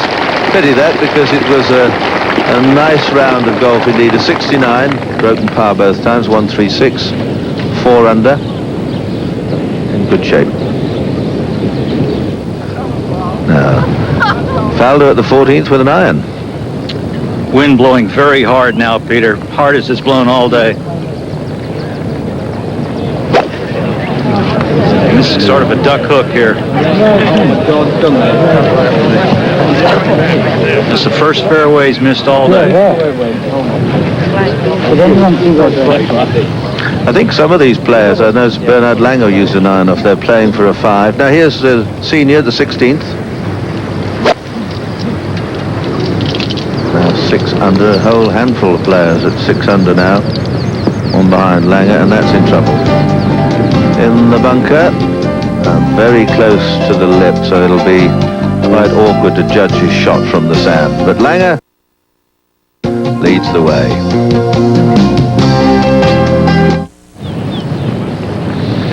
Looking back to where Nick Faldo's hit his tee shot, can he get over the canal, Bob? I think it's kind of dubious. I think he's going to have a go at it, Peter. He has a decent lie, but the only problem is it's an uphill lie, and it's going to shoot the ball up in the air. He has to carry it 170 yards. Well, while he decides quickly to John Daly for a par, and well, a simple little par. He cleared the green. It was still going up when it went over the back of the green, his tee shot. And back to Faldo. He looks pretty thick stuff, Bob, I must say. But, well, we'll see. He's taking a risk. He's got to get it over the stream, the canal that runs across the fairway.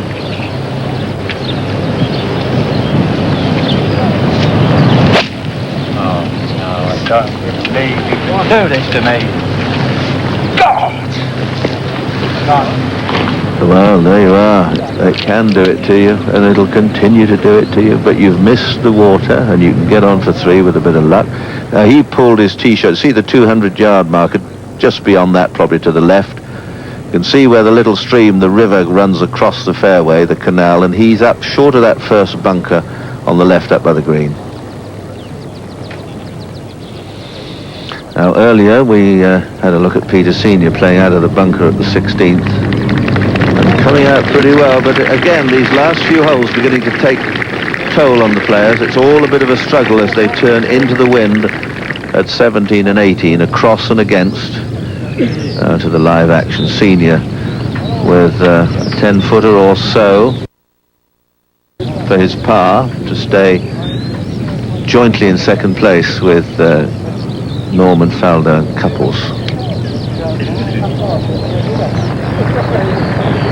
Peter Jacobson was saying about Peter Senior, this putting style has really changed his life. He wasn't about, I don't think, to give up, but he wasn't doing very well, but he certainly uses this to good effect. Chin on hand. The right hand draws it back. Pushes through, and he's got it. Tell you, when this fellow starts rolling them in, he just keeps doing it, and then it leaves him as it's left many others over the years. At the 13th hole, Greg Norman has a chance here to tie for the lead, this for a birdie. Well, if there's anything such as a fast putt here at St. George's this week, this will be it. It's a downhill putt. The wind is right at Greg's back. It's only about 20 feet. It's actually going to break 2 ways, though, to his right at first and then back to the left at the hole.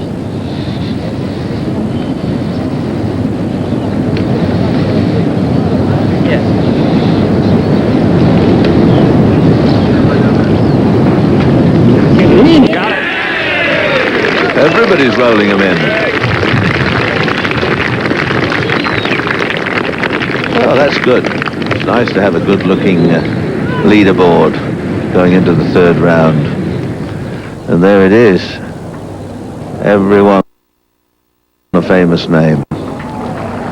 Zizella hits the ball well today. He just slipped 1 or 2 at the end. Still, well, you see the numbers on the right. That's where they are on the course. So a lot of work for Scott Simpson still with 10 holes left to play. And Craig Cathels has only just started. He's a new name, young lad just coming into the game on the European Tour.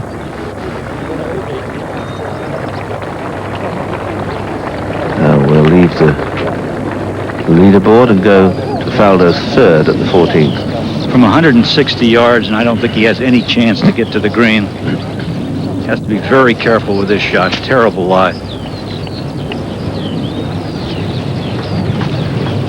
Big bunker ahead of him too, Bob. That's right, Peter. This ball could go anywhere. I know he's a great player, but this is some dangerous shot here.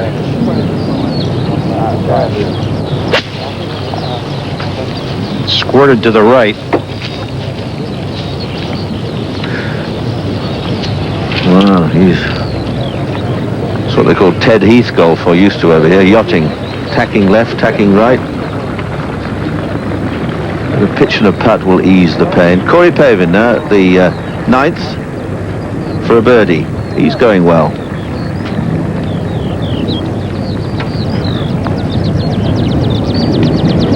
And they're all running him in.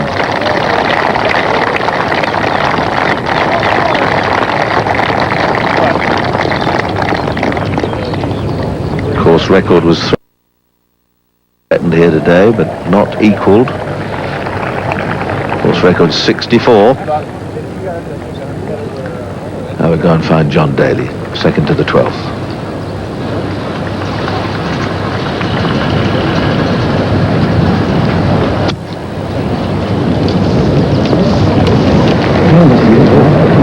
It's a very good shot indeed. He's got a lot of imagination, Daly, for such a powerful hitter, a slogger, you might almost say. He really does have a fine touch and imagination. Senior now at the 17th.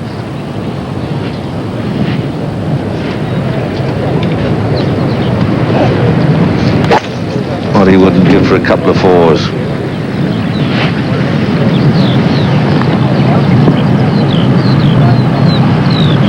And that's just going to run up against the fringe. That could affect his second shot. Peter Senior, short, stocky man, so he addresses the ball in the heel of the club.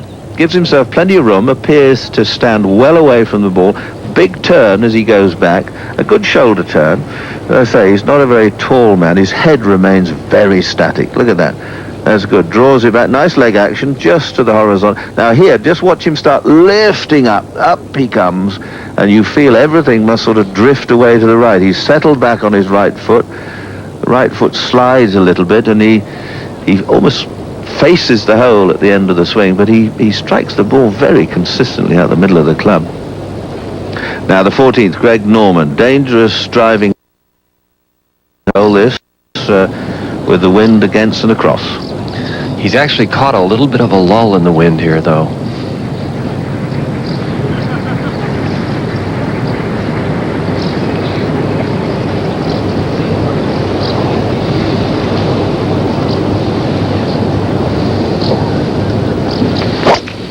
When he's missed it to the right today, but not here. It's down the left-hand side.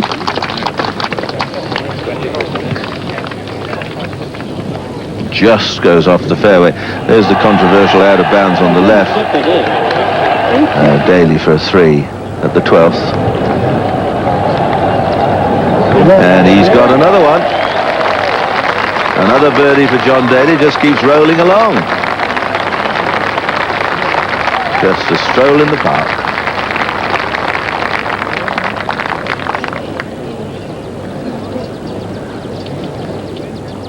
Tom Pertzer at the 14th.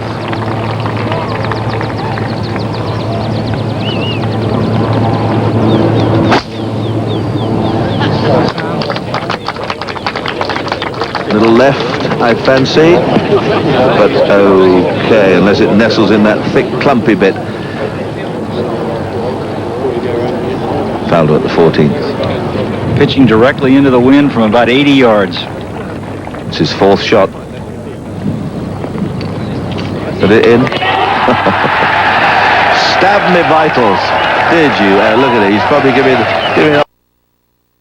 old Fanny a bit of a telling off now. That's right. That's right. No complaints, son. Just you get up there, pick it up, put a 4 down on the old car. God, blimey O'Reilly. They're making a mockery of the game, but never mind. It'll be here long after we're all gone.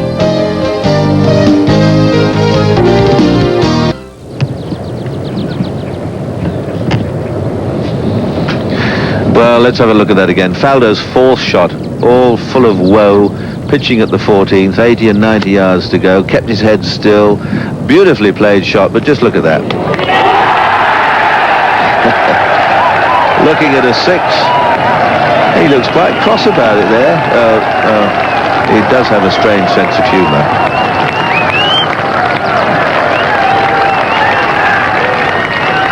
Doesn't make any sense, Nicklaus, does it? No, the game never did. 17th now, Peter Senior. Just waiting for Duffy Waldorf just played, and just played. Peter Senior now to play from 176 yards. I don't think the edge of the rough is going to bother a shot at all. Faldo at the 15th. Wind blowing hard out of the right.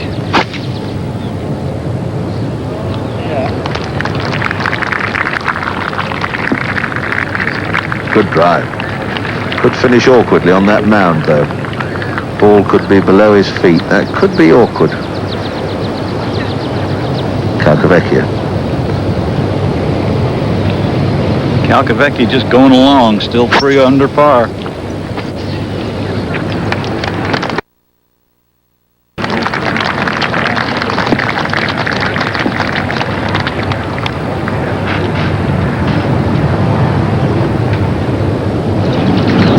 Peter Senior's second shot at 17.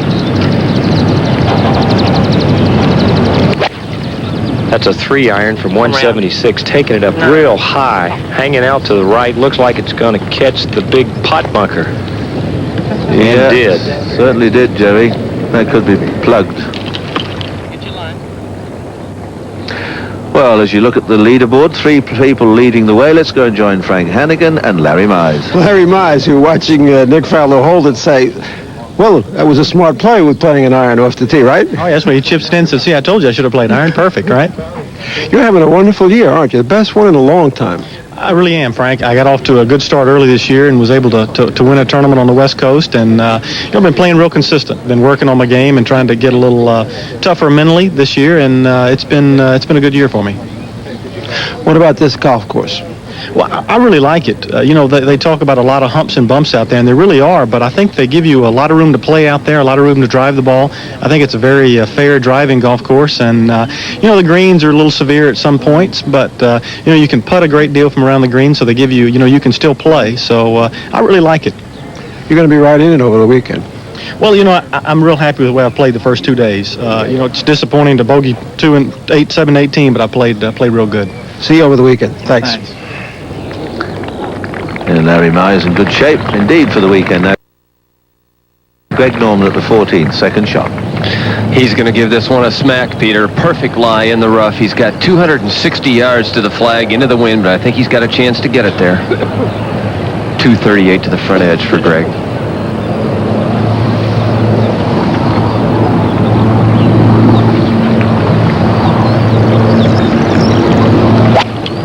It's a beautiful lie for this kind of shot.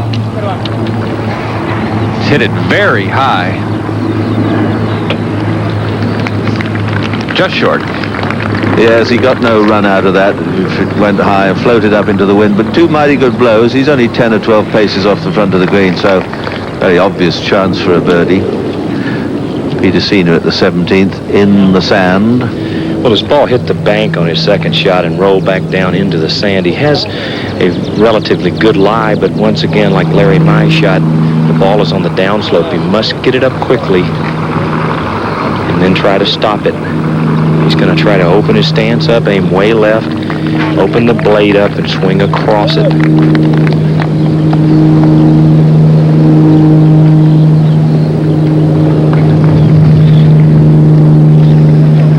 That is a fine shot from there. Just to stop it short of the flagstick. He probably didn't think he could stop it short of the flag there, Jerry, but, well, again, these last few holes are causing players of high caliber quite a bit of aggravation.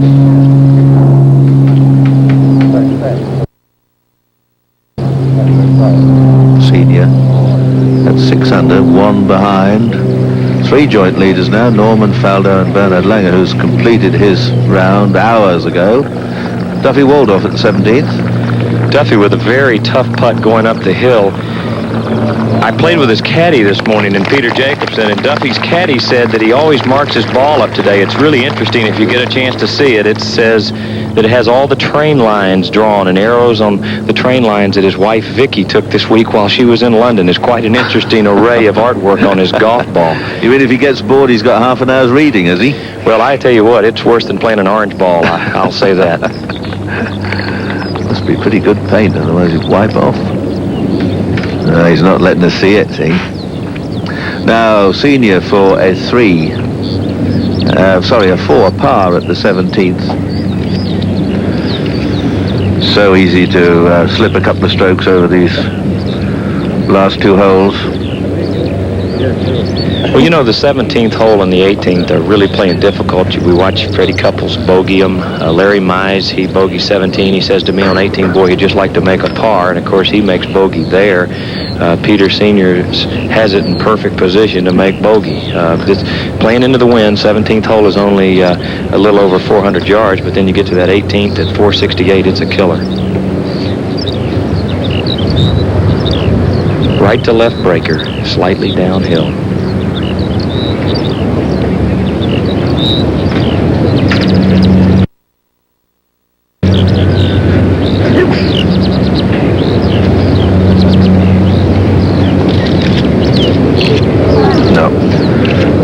Still a bit of work to do. Hit it too high and too hard.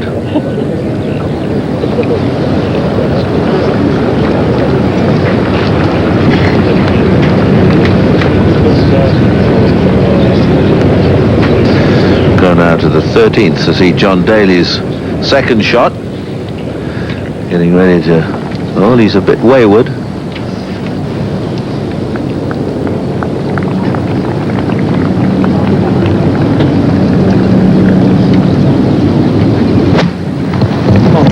Crashes into it, sky high, and boldly right at the pin. Quite amazing how he gets the spin on that, gets it to stop, plus the greens are receptive.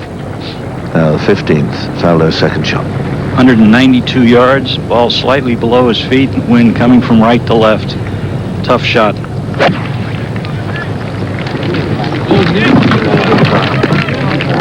He likes it.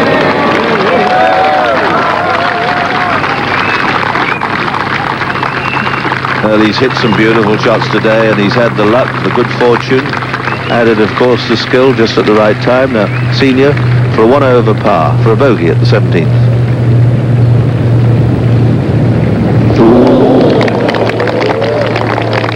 Drops your shot. Goes to 5 under the card.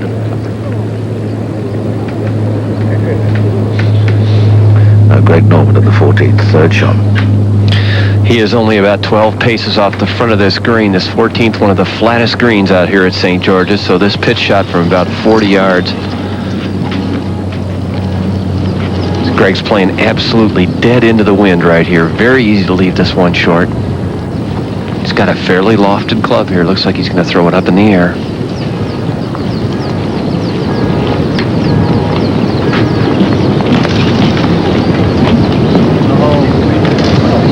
That didn't stop, as I'm sure he thought it would. A look of total amazement. But still, a putt for a birdie. Greg Norman, one of the joint leaders.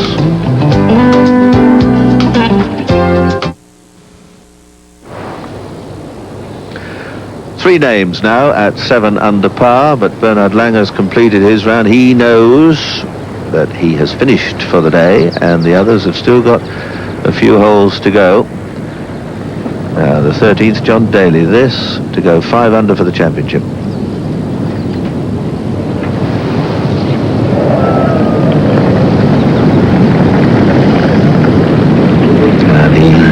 And good attempt, but yeah, just short of pace. The greens really have got no run in them.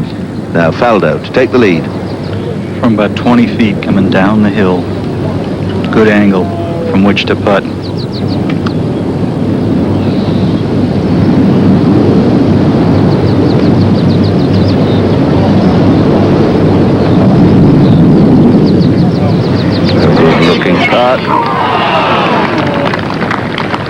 Nice putt though, ran well at the hole.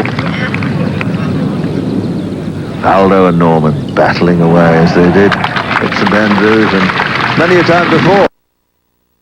But on that occasion, Faldo really crushed him. He's looking pretty good. Now, Greg Norman has a chance to take the lead, to step out on his own at 8 under. It's been interesting, too, watching Norman's reaction to what Faldo's doing. Clearly, he knew what had happened back at 14 when Nick holed it. Greg was standing up on the tee.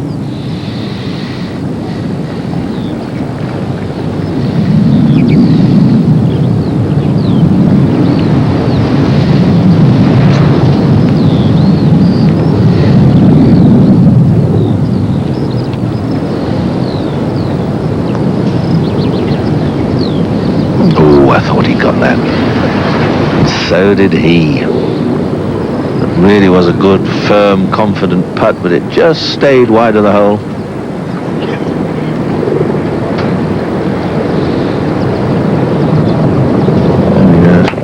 And, Norman, one of the few players not to lean on his putter when he picks the ball out of the hole. Get a few letters about that. You know, is it all right? Should they do it? Does it leave indentations in the green? Very few players do not lean on their putters when they pick the ball out, but the grass recovers. You don't leave a permanent indentation. Now Howard Clark here, he's showing a bit of form. Good-looking player. He 1 under, 2 over today. Had some problems with his wrists and his elbow, which is not good news, but there's a fine shot from Howard Clark.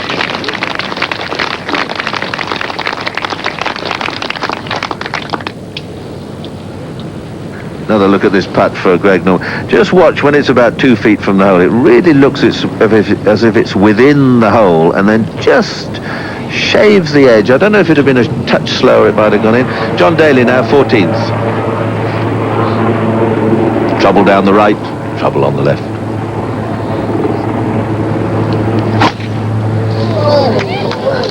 Hold the finish for the cameraman, and he's looking a little anxiously down the left-hand side, our right, as we look back from here. I don't see anyone scuttling down to find it, so he may well be in the clear. There you are. Well, if he plays well at the weekend, he'll be able to buy some razor blades. So Woosnam gives it a good crack, but totally outgunned by Daly by 30 or 40 yards. And Woosnam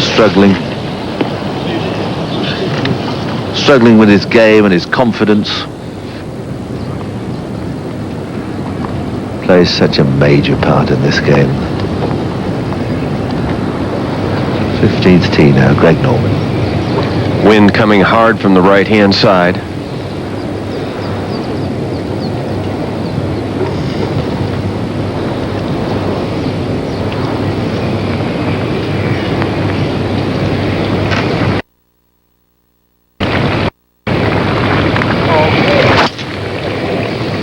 Big hit. Good drive. Good hit anyway. Sails up the right half. That's a very good line in to the green from there on the flat side of the fairway.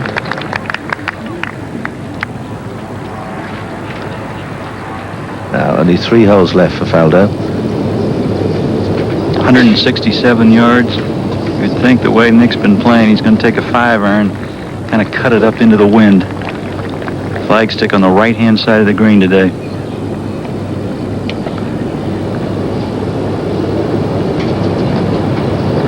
There haven't been all that many players today who finished with 3 pars. Couples finished 5-5. Langer dropped a shot at the last. Mize bogeyed the last.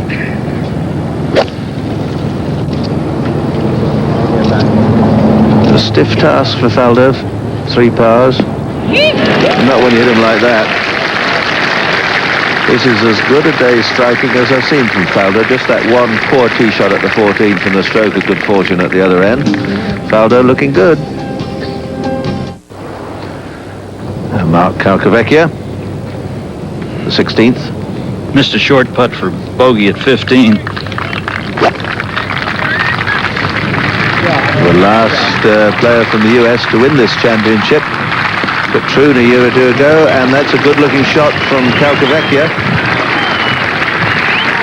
Just a little putt, as you say, on the last hole, and he looks a bit mean about it. Now, John Daly, that's where his tee shot finished at the 14th. Now, he's going to give this the full treatment with his long iron. With one iron. Remember at Baltusrol, 17th, he crashed two enormous shots up there. Now, this hole's only 507 yards. Now, he's having a few practice swings. They're still putting up on the green ahead. There they are. It's a big shot. As I say, it must be 120, 30 yards shorter than the 17th at Baltusrol. But the wind across. He's going to wait. He reckons he can charge it on, and it may not even be a one iron.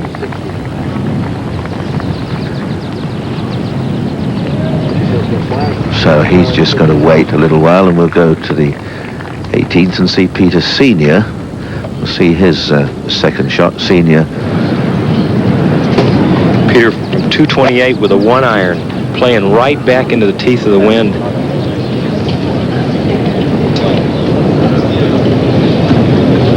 Caught trouble. So again, this last couple of holes causing a lot of problems. Now the 16th green, Steve Elkington playing with Faldo and Calcavecchia. 2 over. He can't afford any more mistakes.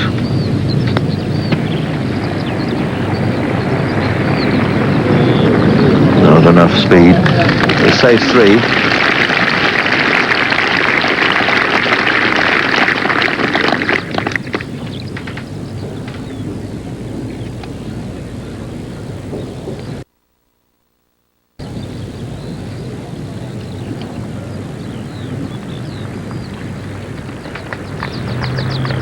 Howard Clark for a 2 for a birdie on the 11th, and he's a couple over, and he looks a bit despondent. Probably one of the problems with Howard, the mental side of the game, certainly not the hitting of the ball. Now Mark Calcavecchia at the 16th, putt for a 2.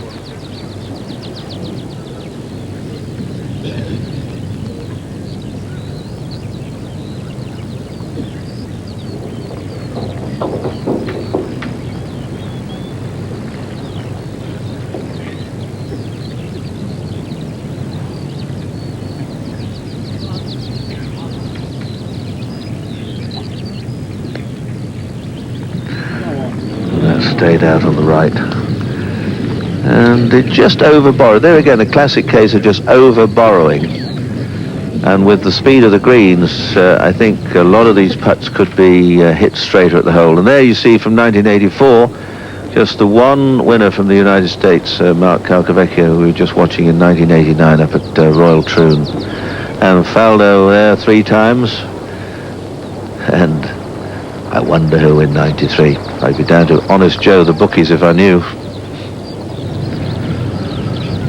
And here is Faldo with a putt to go 8 under and take the lead.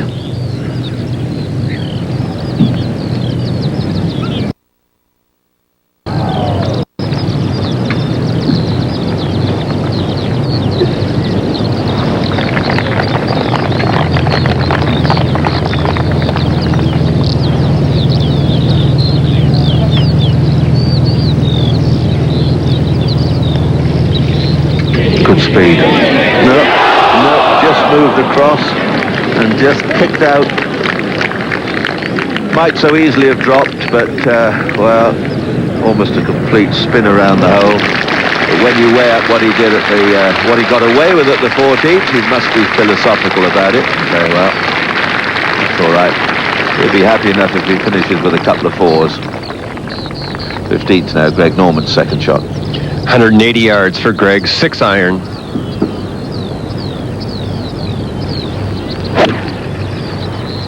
Started this ball left to the flag. It needs to come down. Could be awkward. Into the crowd at the back of the green, down the slope, could be under the stand, and could be a drop area job into an awkward place. That was either a miss-hit, misjudgment. 14th now, Daly second.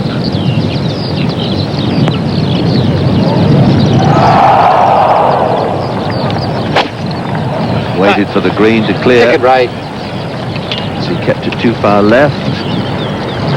And it really is truly amazing.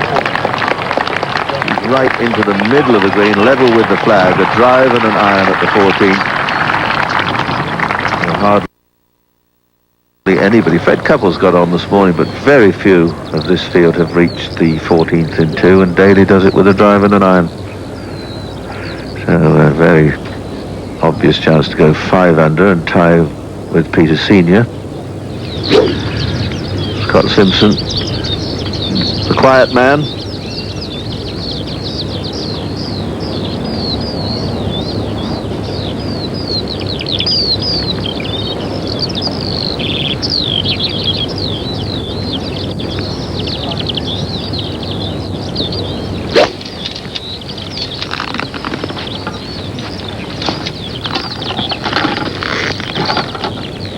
Just could have done with a little bit more.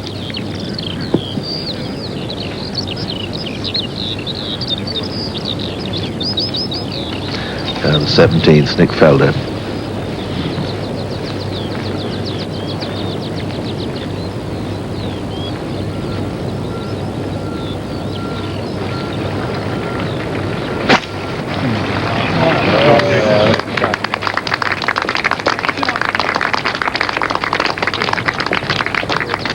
Just off the edge of the fairway, but that's all right.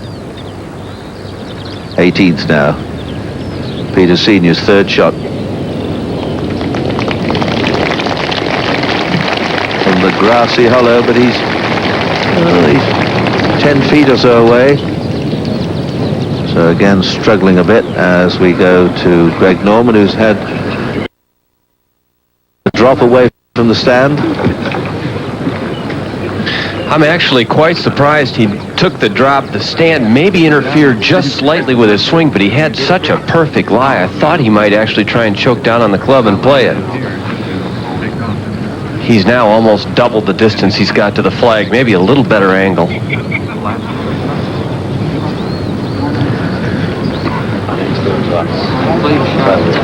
Well, this is going to change, I think, before close of play tonight.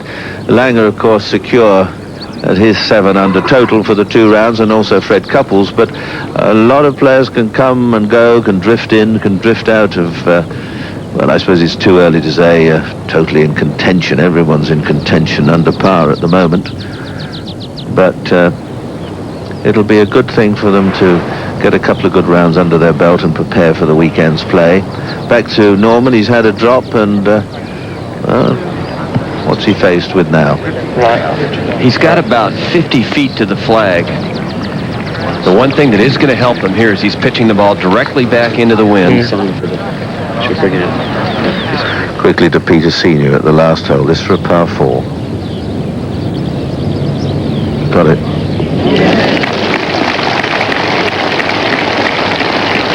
Very good playing. He's holed some mighty good putts today and struck the ball well. 69 to go with his opening 66.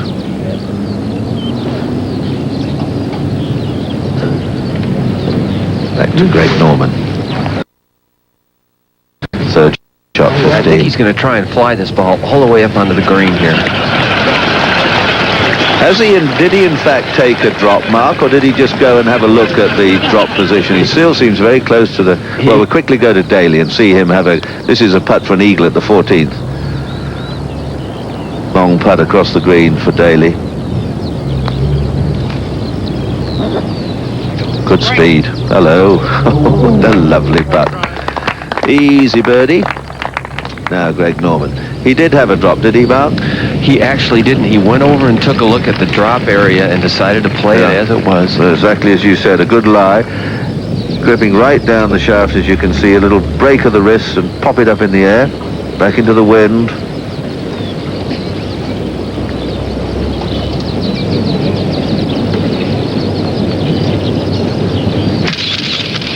Thumps him up in the air, and that stops amazingly quickly and just eases down to the hole. He had a run of 5 birdies in a row in the back 9 yesterday. And he's looking pretty good today, but a putt for a par.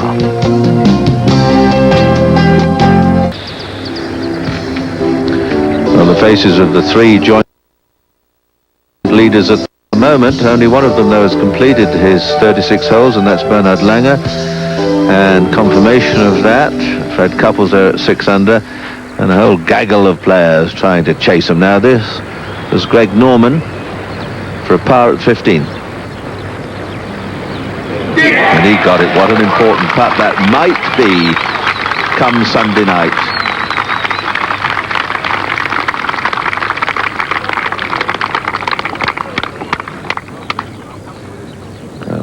Leave Norman and have a look at Nick Faldo, second to the 17th. 183 yards into the wind off an uphill lie. Great long iron player.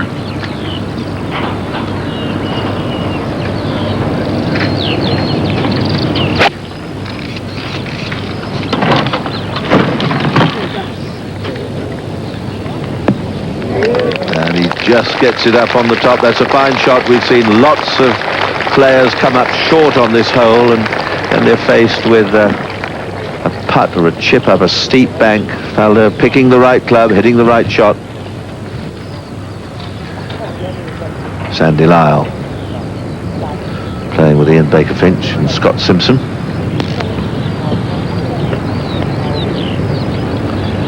And he's not hit it hard enough. See how the putt died away from the hole. Really are not 3 over today, and well, he can't afford to be any more than that if he's going to put up a show at the weekend. Winner here, of course, in 85. Bernhard Langer was runner-up that year with David Graham, a very fine Australian player who's lived for so many years in the States. Scott Simpson, 3 under. He just goes about so quietly, methodically. Hello, what have we got? Maybe just a little something, a little berg. 6 starts, and in all truth, he hasn't really shone in this event, perhaps this year. It looks very mechanical, rather forced style, but it works. Oh, see that one spun out. Just moved across the hole. Drops a stroke at the short 11th.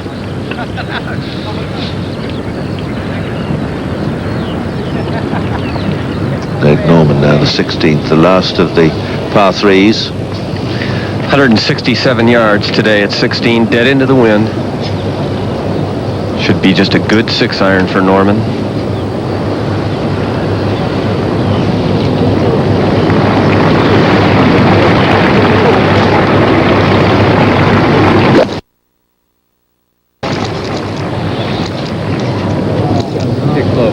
Another good-looking iron shot here. This group's had trouble with their pace of play today, this 3-ball has, and they're having it again now.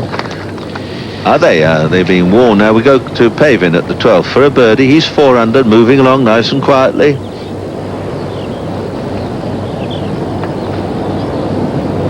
He's rolled another one in.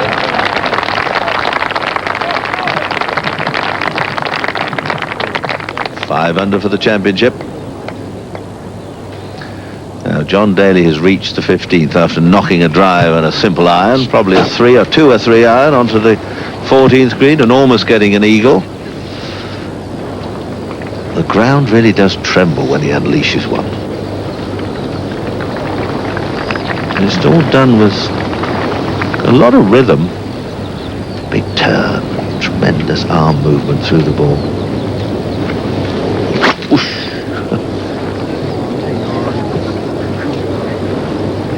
Wind from the right, and he's hauled it a little bit left, but that's okay. He's missed the big hay.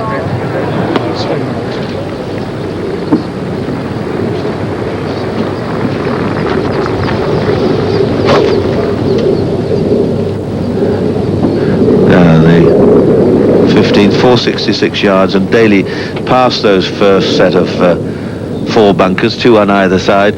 But when the wind's against, it's not quite against enough, or certainly not against really at all on this hole today. But the 3 bunkers in front of the green are the main stumbling block when that happens. 11th, Nick Price.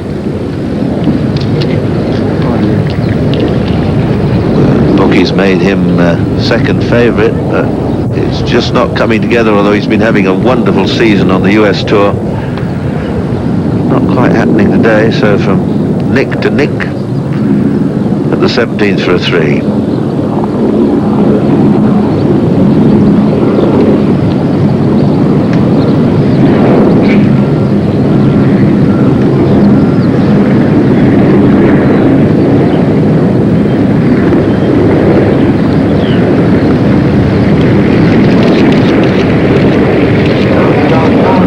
Got it running at the hole. So if he can get that in, though, it will be a 4, and a good 4 it will be.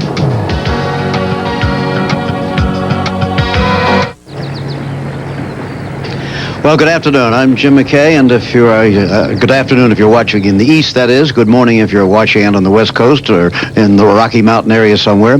I think if you've just joined us, maybe the most important thing to do is to bring you up on the weather just a little bit, because the weather is always critical in the British Open Championship. You may have read earlier this week that because of drought conditions here, the fairways and the greens were very hard and scores were expected to be very high. That's all changed. On Wednesday, the rains came. The course was softened up, and this Tiger, to an extent, became a pussycat. The greens are holding very well. The putts are rolling kind of slowly. The other weather factor that's always important here is the wind. Now, when Fred Couples and Bernhard Langer went out this morning, it was a gentle breeze, and they both shot 66 and took the lead in the championship. Then the wind freshened just about the time the Couples came to the 17th hole, and he bogeyed 17 and 18. Still, of course, had the 66. This afternoon, despite the wind, which is now much, much stronger, and the air getting a bit cooler, there are several guys out there playing very well, named Nick Faldo, Greg Norman, and John Daly. Let's bring in right now, we'll give you details on that, but bring in Bruce Critchley of the BBC. He'll be working with us for the next 45 minutes or so and giving us the benefit of his local knowledge and general expertise on the sport. It's quite remarkable how particularly Faldo and Daly are playing right now with the wind up. Yes, it is. I think there's been a few myths, Jim, about this golf course here at Royal St George's. It's probably of all the Open Championship courses, it's the one I know best. And we and the members here have always said we were always very worried that they would actually take this course apart when the Open came back here in 1981. And of course they never did. And they've sort of convinced themselves it's rather difficult. They don't like the blind shots and the bumps and the humps. And they've just sort of got slightly irritated with it. And they've sort of built a myth about it. And I think today and yesterday they're beginning to realize that this course can be beaten.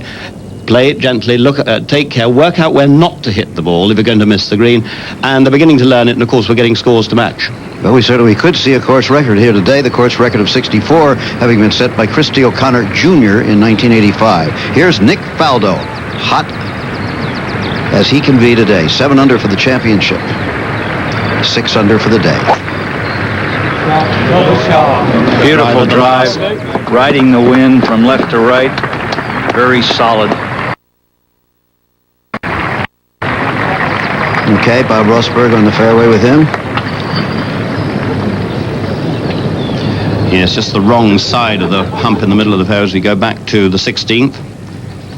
Greg Norman, a short while ago, this for a birdie 2. And the lead. He's got it. Oh, and how often has Norman and Faldo had a chance, Jim, to take the lead in the last 15 or 20 minutes? Well, here's monster man John Daly, who has developed a huge fan club over here, it seems. Yes, I think we over here are just beginning to realize what a great player this chap is and could be. I mean, you almost get obscured by the fact he hits the ball so far. You don't expect him to have the touch around the greens and the creativity that he has with his shots. No, I mean, I was lucky to see him earlier this year in America, and I saw him practicing, and I realized what a wonderful short game he had. John, remember, 6 under for today. Nick Price now, let's keep an eye on him at the 11th, very much in it. Jerry Pate is with him. Nick Price 4 under for the championship, 2 under, make that 3 under. Well, he hit a very poor bunker shot playing his second after missing the green, and Not good for Nick. Bogey here at 11. Ah, so the bogey, no birdie there. And he drops one to par. Greg Norman looking somewhat like a referee when you view him from the back today. From the front, he's all red. That's how your referee's dressed. No, that's right. That's right. But of course, he's coming now to this very difficult finishing straight. I mean, 2 holes back to back, which are as a harder finish as there is in championship golf. This, of course, was the 5th of Greg Norman's 5 successive birdies yesterday, the 17th. He's driven the ball very well today. Okay.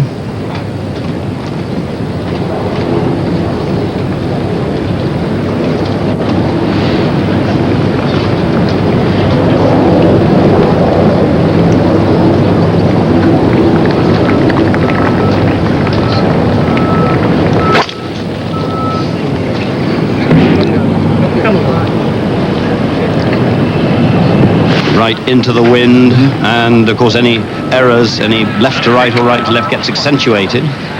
If the wind is this way on Sunday, a 2-shot lead coming to 17 may not be enough. No, and that's the fun of the championship. Yeah. It'll close up probably right to the wire, particularly with the leaderboard packed the way it is. We're still not sure where Greg Norman's tee shot is. It started down the left-hand side of the fairway.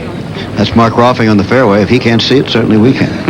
Well, standing up on this tee, Jim, it's another one of the blind tee shots here at St. George's. Again, the ball not traveling very far into the wind here.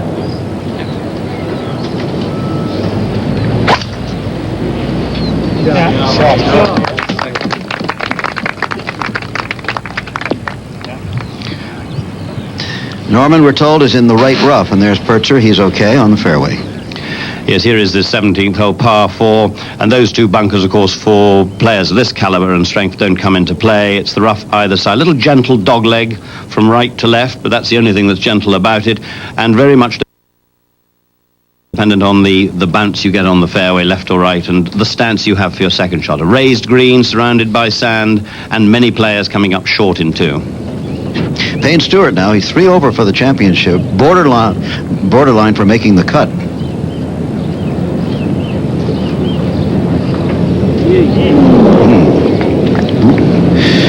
And that hasn't helped him. That's one of those coming back, and a man who played very well last week over here in Scotland and looked to be certainly one of the hot players for this week. Payne Stewart now back to Daly. Difficult putt. This green has got more quirky, sharp little burrows and humps and hollows in it than almost any other one on the course, and quite a big break from his left.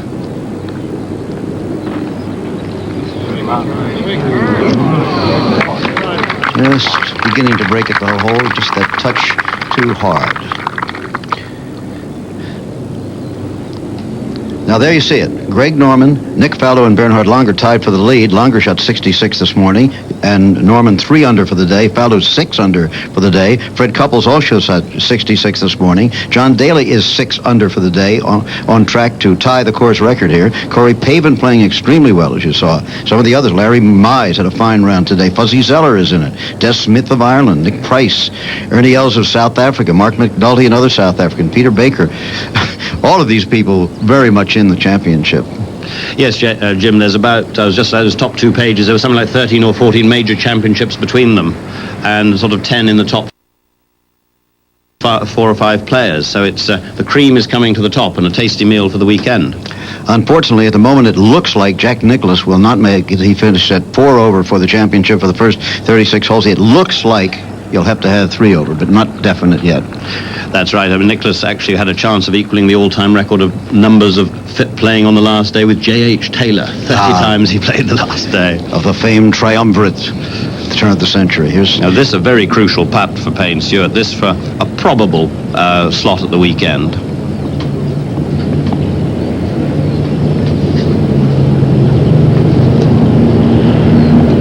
Would you call those +4s or +2s that he... Knickerbockers. Knickerbockers.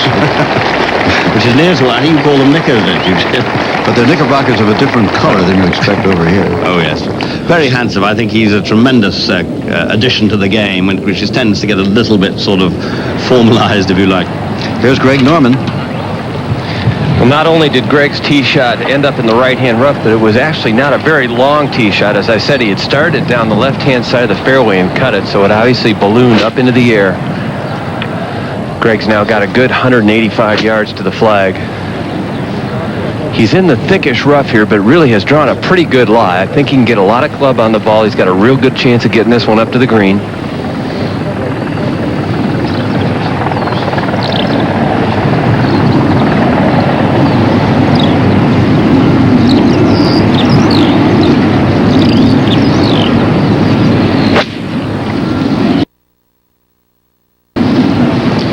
Now it came out high and right and going to be short. And in fact got quite a good kick there, Jim, out of the heavy stuff. So he's got probably a lie that's okay, but a very awkward shot with that step up to the green. It's a real bad angle to the flag too. Here's Faldo. Nick has 220 yards back to the hole. I think he's in the perfect spot down the right-hand side today because the lie is level. He does not have to fool with that hill in the middle of the fairway. Par would tie the course record. A birdie would set a new mark here.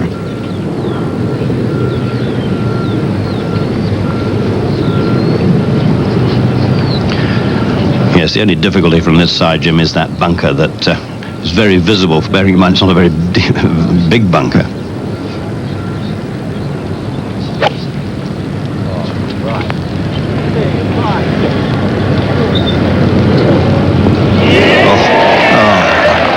He's really a phenomenon, isn't he? And I think the thing that he hold that pitch at the 14th, and I think that turned his attitude around. He was looking down on himself, a little bit grumpy. 1 or 2 putts hadn't gone in, and that really made the rest of his round. And he's looked to take a birdie every hole from then. And so it goes on in the second round of the British Open Golf Championship at Royal St. George's. We'll be back. This is a birdie attempt by Corey Pavin just a moment ago at the 13th hole.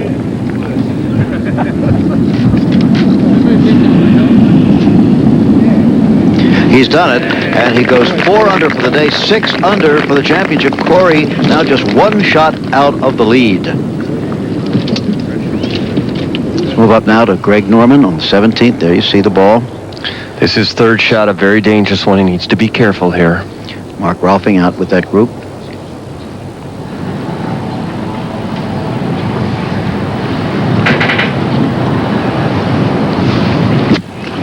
The front of this green very severe, and you see him skipping up and over it. Jimmy tried to play the right shot, though. I think from there he had no chance of getting close to the pin by flying it all the way to that upper level, but it was a desperately difficult shot, particularly with the ground, throwing the ball away to the left, as you saw there. We'll go back to John Daly now on 16, playing 167 yards today.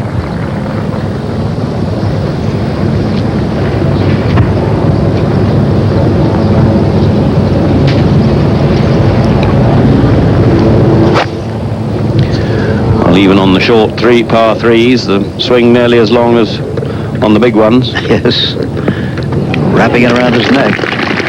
But it sure works for him. And it's very accurate. Another putt for a birdie there. And he's very much a feature now of this championship, just a couple of shots off the lead. And what do they think of Nick Faldo? Well, this is the way they greeted him when he walked up to the 18th green. It's only the second round. Caddy Fanny Sunison trudging behind him.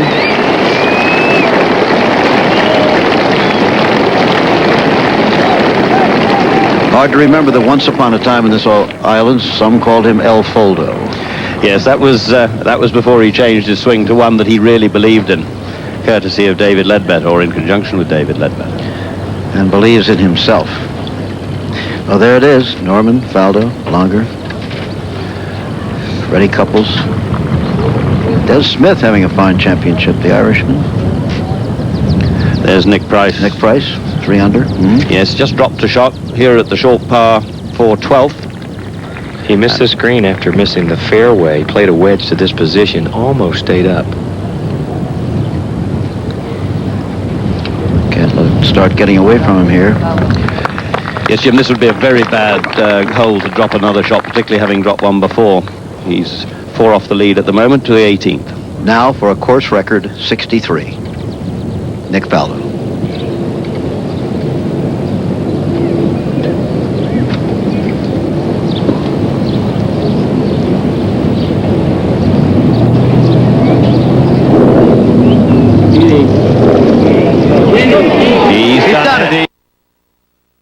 He's done it.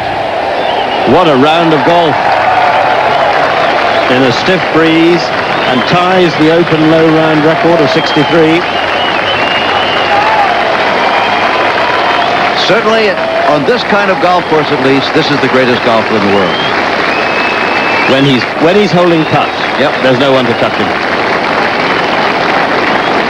63. They've been playing U.S. Open, British Open on this golf course since the 1890s. Nobody's ever done that before. Greg Norman. And he'd have heard that cheer. That was for a par, remember? He got it right in the middle of his backswing. Bruce had to step away from the putt. He knew exactly what happened at the 18th green. So Faldo now in the lead alone at 8 under for the championship. And Jim, that's going to have a big impact on those on 3 over par, because they lose out on the 10-shot rule if there are more than 70 of them. Tom Watson's one of those. Nicklaus at 4 over. Okay, let's go to John Daly now. Now, remember that he is 6 under for the day. He could move into that course record business. Indeed, he could. This putt and 2 fours.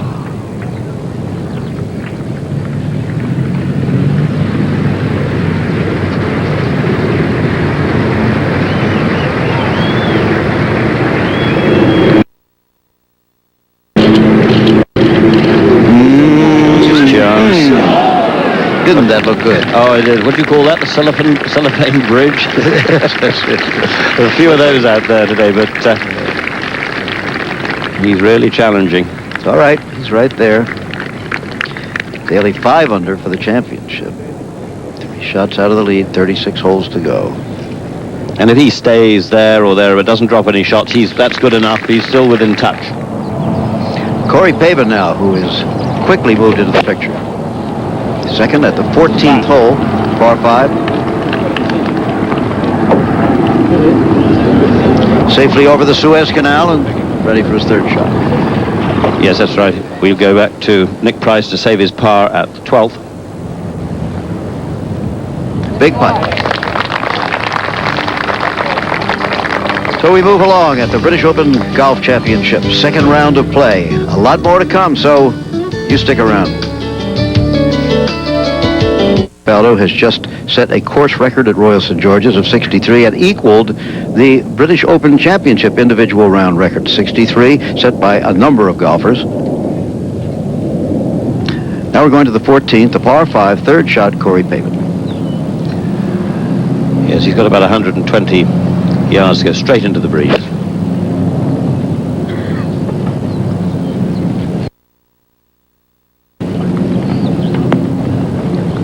Beautifully played. It's nice to play into a headwind with the little shots. You can use it to control the ball so much better. Greg Norman now on the 18th tee. All the tee shots that he's missed today have gone to the right. That one at 17 just cost him a bogey.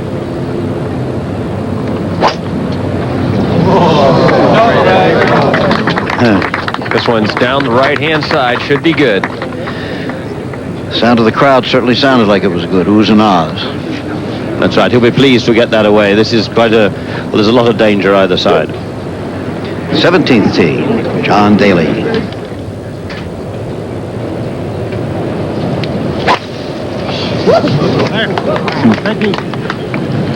He doesn't know the meaning of laying up or playing carefully. No. And that's just gone into the deep stuff. He may struggle. Even he may struggle to get up from there. So Daly in trouble in the British Open. We're at Royal St. George's. We'll be here until Sunday when it finishes.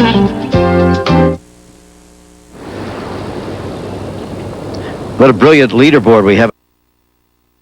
The British Open Golf Championship here in the second round. Faldo and Langer, Norman, Couples, Pavin, John Daly, and Peter Sr. of Australia. That's an all-star group. Peter Sr. in a bit higher company than he normally is, but he's played well here. Some of the other, Des Smith also at 5 under, the Irishman. Mize and Zeller and Price and Els and McNulty and Baker. But let's go back out on the golf course now. The links to Greg Norman. Actually, Gary Evans is going to play first out here. Gary Evans is going to play first out here. He's had a miserable day. 8 over par.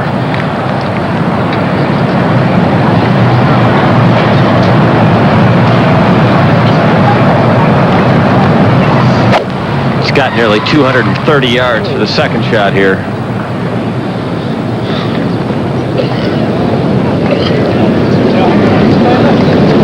Another one might well go from there. It's a very difficult pitch up that bank.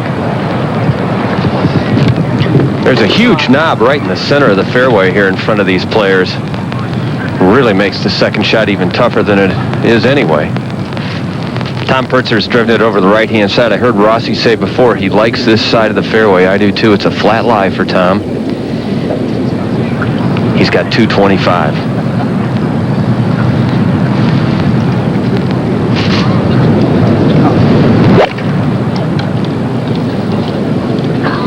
This shot is headed right. Well, right, you see it. Looks like a pretty good lie from what we can see above. And now, Greg Norman.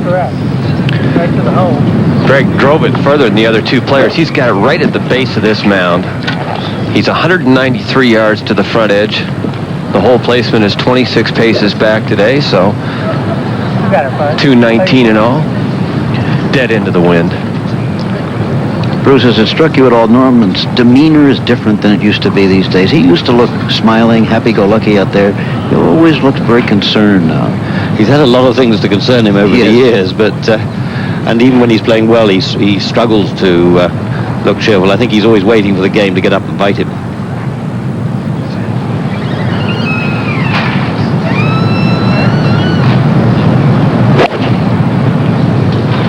Catch ball. Hold on. Off to the left. Pin high again, but again, a very, very difficult pitch. And he was, he was right at 17, left there for finishing untidily. Corey Pavin at 14.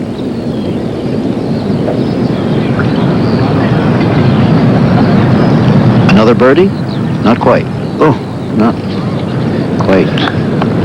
Yes, he's 4 under today, and that was a good opportunity missed because he's certainly on a roll last few holes. Just 2 out of the lead at 6 under for the championship. And all these very good players know they're in contention now. They're close enough. Quite a contrast from the slight figure of Corey Pavin to the frame of John Daly, but let's see if he can get it out of here. Substantial.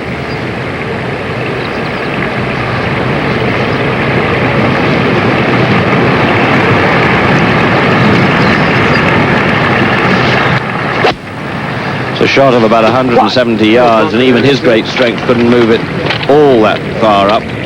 Well, even so, he's got it very nearly to the green. About 10 yards short, golfer's left. And I should be interested to see how he plays this shot. We over here, Jim, would get the putter out and bat it, but he might well flip it up. Former U.S. Open champion Scott Simpson.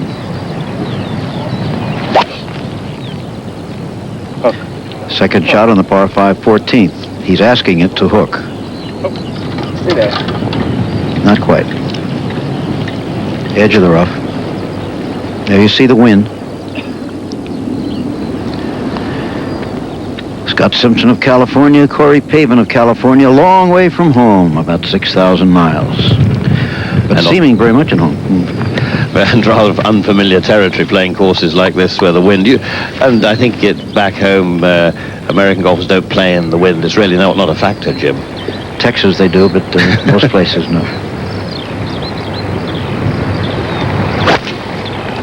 Beauty, really good.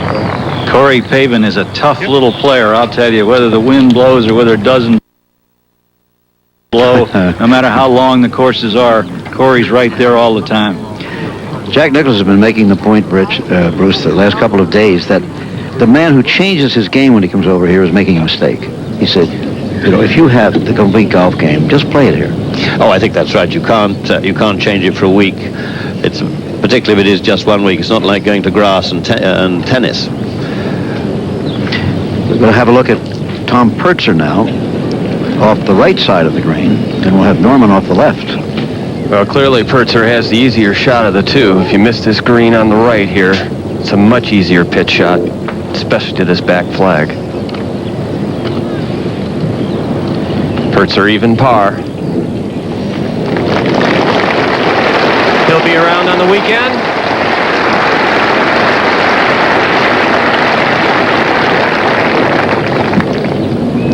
Which of the Americans seem to be the favorites over here, aside from Daly? They love him, I know. They love him. Of course, there's tremendous affection for the Nicklauses and the Tom Watsons. I think Corey Pavin interests them, and I think he's got a very good game for this, for over here, because he uses his hands a lot. Greg Norman now is going to take a little abbreviated swing, short backswing, short follow through, so it's obviously a bump and run shot.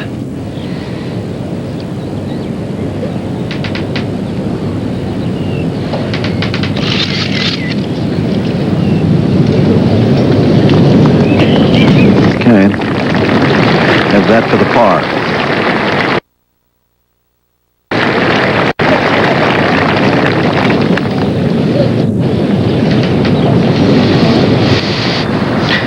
Daly's third shot now on the par, on the 17th, par 4.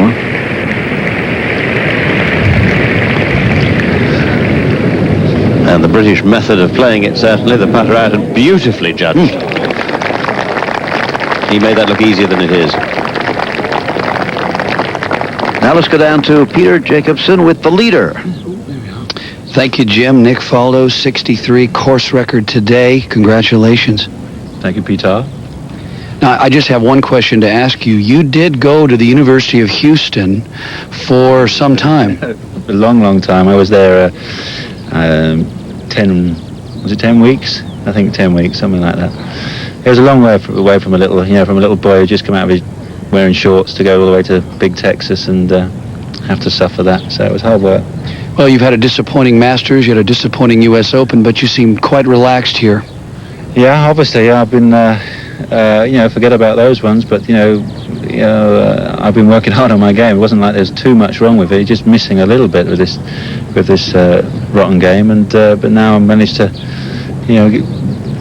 improve the swing a little bit, and obviously I'm playing a lot more solid and giving myself a lot more chances, that's been the best thing about today. I mean, I played well, I had loads of chances all day, which is what you're obviously trying to do. Sitting next to you is your teacher, your partner, your compatriot, David Ledbetter. David, did you see anything wrong with Nick's game, any swing, any shot out there? Well, I know he was the only player to make birdie on 18, but we've got a little work to do on that putting stroke, Nick, so we might have to rush off out of here after this. So 63 was great. That was a great score, and he's swinging so well at the moment that full of composure, and he's got 2 more days, so see if you can keep the swing in trim. Well, you've obviously rebuilt Nick's swing. He was a good player before he met you, but I want everybody to know the great work you've done with him. He's criticized for all the work that he's done on his swing, but the proof is in the pudding, isn't it? Well, that's right, and Nick's a perfectionist, and he likes working on his golf swing. I mean, he's not as if he's technical when he's playing. It's a case really, it's very much a feel play, and it's just a case of, hey, the better his technique is, the better his feel, and a lot of people should realize that even though he works on his swing away from the golf course, when he's on the course, it's pretty much just getting the ball in the hole.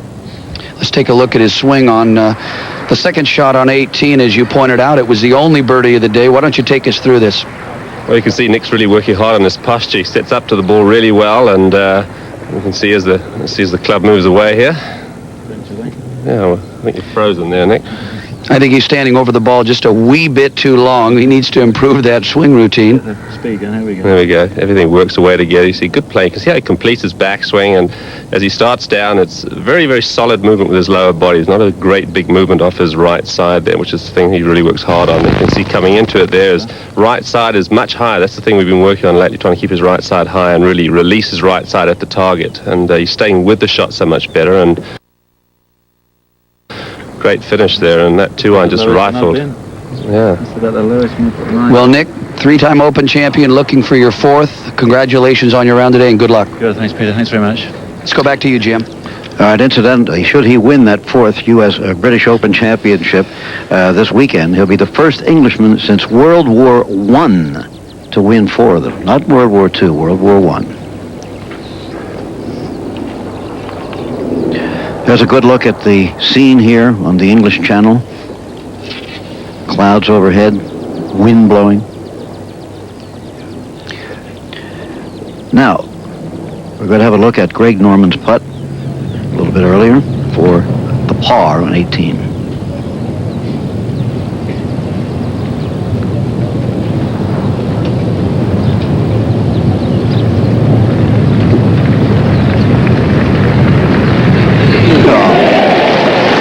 That's what the great ones do, isn't it? It is indeed, and that's going to make supper taste very nice tonight. It's a good round. He slightly slipped out of the limelight with Faldo doing what he's doing, but he's right there for the last 2 rounds. 68 today after 66 yesterday for Greg Norman. There you see, 1 behind Longer, who had 66 today, 2 behind Faldo, who shot 63. Couples shot 66. Now, John Daly for a par at 17. This is on tape. Oh, dear. One coming back.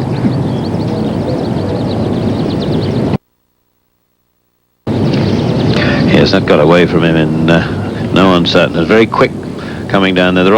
These greens are actually, Jim, are very slow by their standards, certainly what you would have putted in the United States. And I think you tend to get a little bit sort of careless with them because, you know, and 1 or 2 places you can't see it, the lie is, the pace is very, very quick. Now Corey Pavin, second shot on 15. Corey hit a big drive, Jim. He's actually closer to the hole than Faldo was, and Faldo hit a good drive. He has 188 to the hole. Wind blowing out of the right, but I don't think quite as hard as it was a little while ago. This hole hasn't changed since the day it was sort of conceived as a 3-shotter, and the green really was designed for sort of 2 woods with a gutty ball and then a pitch in with some rather lofted club.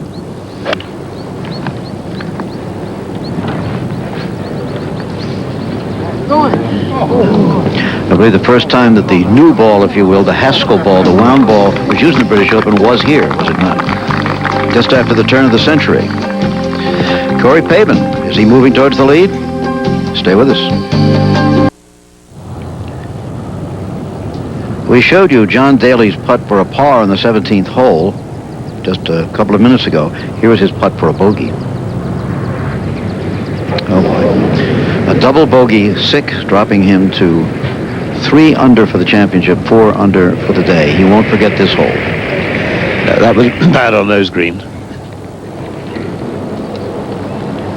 15th hole, Howard Clark will have a birdie attempt. Tell us a little bit about Howard. Yes, well, he's...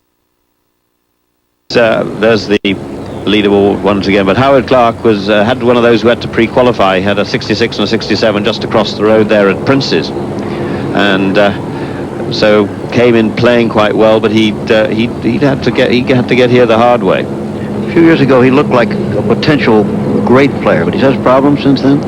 Yes, he's been around a long time. I mean, he's probably been on the circuit 15, 16 years and peaked about 5 or 6 years ago. Got seen off by Tom Kite in the Ryder Cup, it must be said, 4 years ago. Sort of 3. Go on, go on. Oh, that for the par. Nick Price now on 14 on the par 5. This will be his second shot across the Suez Canal, you would hope. He hit a big tee shot here, this hole playing into the wind, and he'll have to really hit the second one should he reach the screen in 2. Jerry Pate out there. He's waiting for David Edward, who just hit, who drove it down the right-hand side. Nicky just missed a couple of putts, missed a short birdie putt on the last hole, which probably could, other than 14, could be his last birdie opportunity of this round. Last 3 holes, 4 holes playing very difficult. Ooh, that's terrible. Oh, my goodness. Oh, so it hit the bank? That's in the hazard. He absolutely stuck it in the ground. He's just lost composure here on the last 3 or 4 holes. That was a terrible looking shot, Jared. Well, it's in the hazard. It's not in the water, believe it or not, but I don't think there's an advantage for him to play it, so I think you'll see him drop. Al Pavin with another birdie attempt on 15. I think that's for a hole. Oh, boy. I think that was for a hole because he was through the green in 2. He had a hard bounce, and I think that was for his par. But a great save, good putt, whatever. Information was not correct. It's still a heck of a putt. And that was a birdie, Jim. It was a birdie. Certainly was. Okay, well, that's Bob Rosberg who is out there. Thanks very much, Bob. This is a par 4, isn't it? Yep. Let's have it. Of course, he's taking the driver here, I think, and he's had to wait. He's had to wait till the green was clear and hanging around, got a little chill, bothered by the by missing putts, and brings it down on the inside and digs it, perhaps just conscious of the bank of the burn ahead, and just caught it fat. And in she goes. Hit the bank first and then kicked back into the hazard. One bounce and then tried to hurdle it, failed. And this is this burn is actually this Suez Canal, as it's called, is actually drier than I've ever seen it. But whether he's out of the water or in it, he'll still have to come out, I think, and under penalty. Now, Ross, what happens next?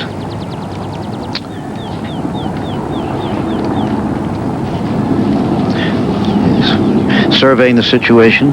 Well, he's definitely about 1/4 of the way into the water. He could play it. If it was a green side shot, it'd be very smart to go in there with a sand wedge and blast it out, but he would be absolutely foolish to try to play the shot. He gains nothing.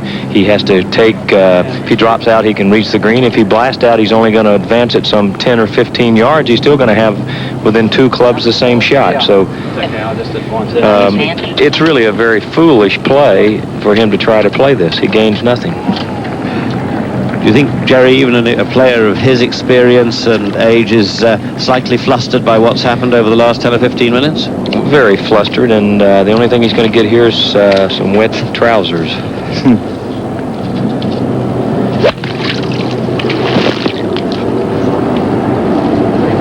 Just got it out about 15 yards ahead of where he would have dropped it. Mm-hmm.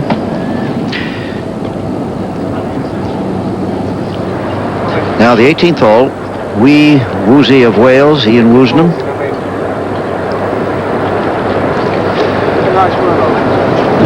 Ian's really, in a way, sort of lost his way a little bit over the last year. I think he needs new goals. He's sort of achieved everything he wanted to achieve and not quite certain what he should be going for. This is second to the last.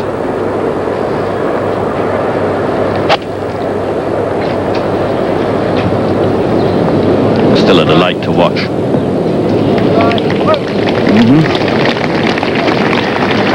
Just a bit too long. 3 over for the championship, 1 over for the day to this point.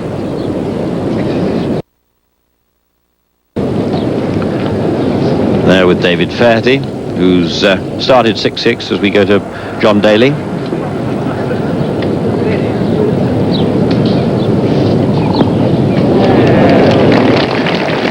Straight at the flag, somewhat short. John Daly coming off a double bogey, trying to get one more back.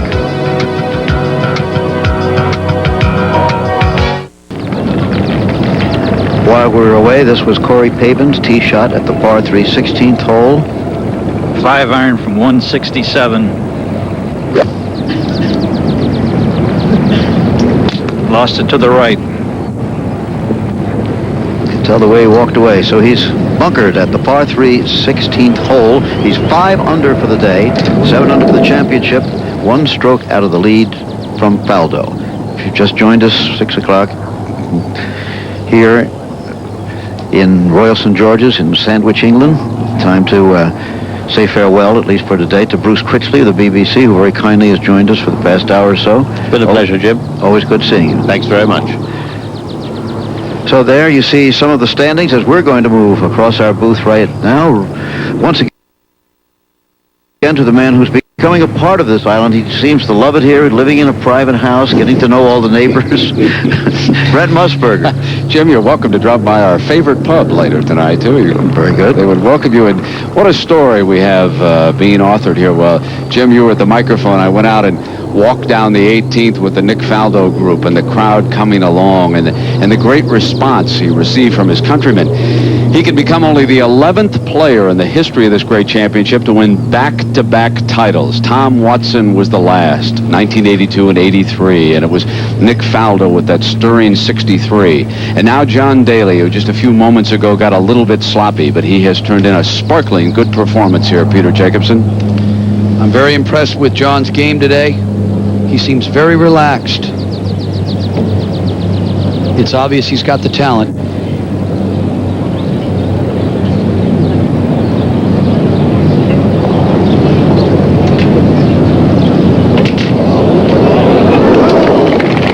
The double bogey was quite unfortunate. It wouldn't have been great to see two 63s today by Faldo and Daly. It would have been. And Corey Pavin, Rossi, has he found some difficulty back there? He really has a tough shot here, Brent. He's got kind of on a downslope, a little sand behind his ball. I don't think he can carry it up on top and stop it. To get it close, he's going to have to bump it into the bank.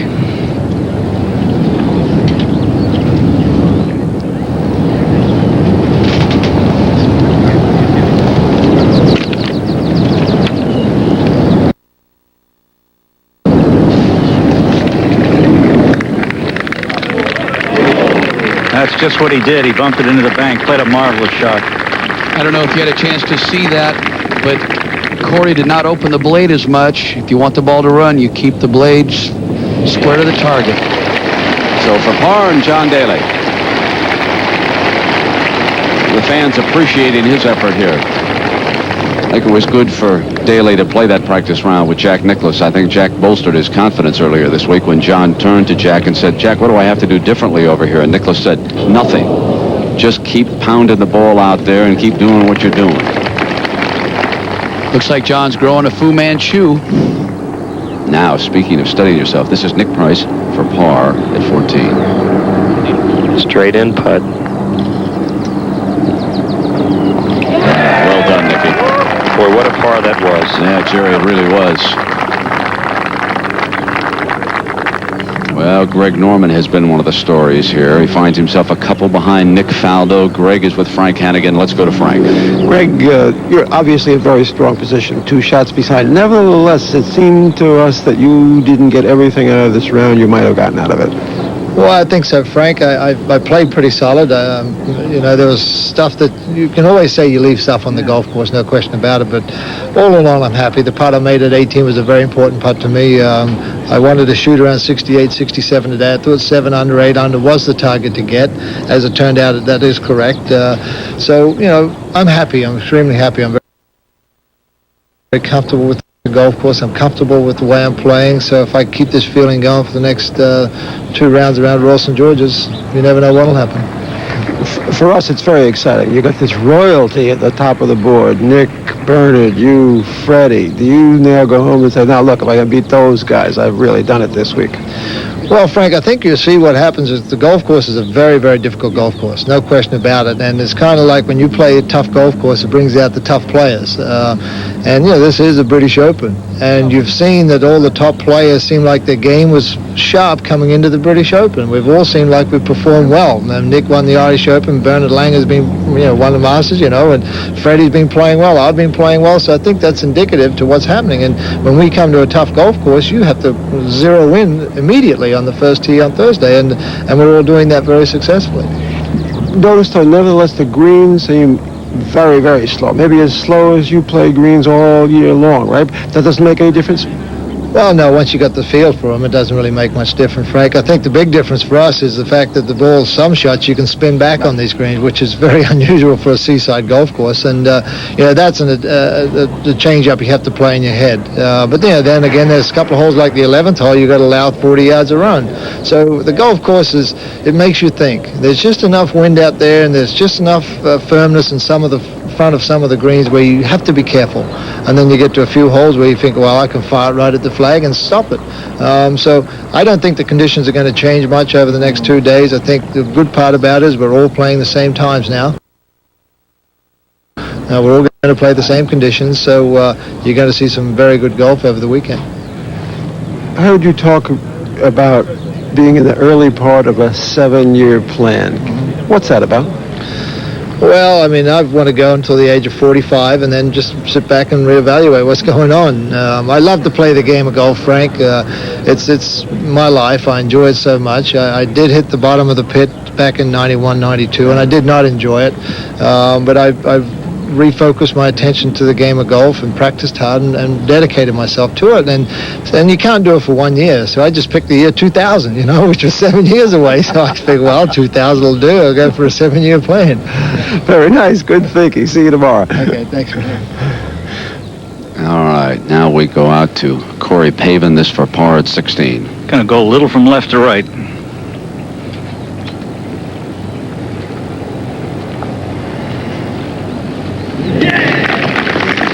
Staying one behind Faldo. We'll take a break and come back. Littered with the superstars of golf, the leaderboard at this year's British Open.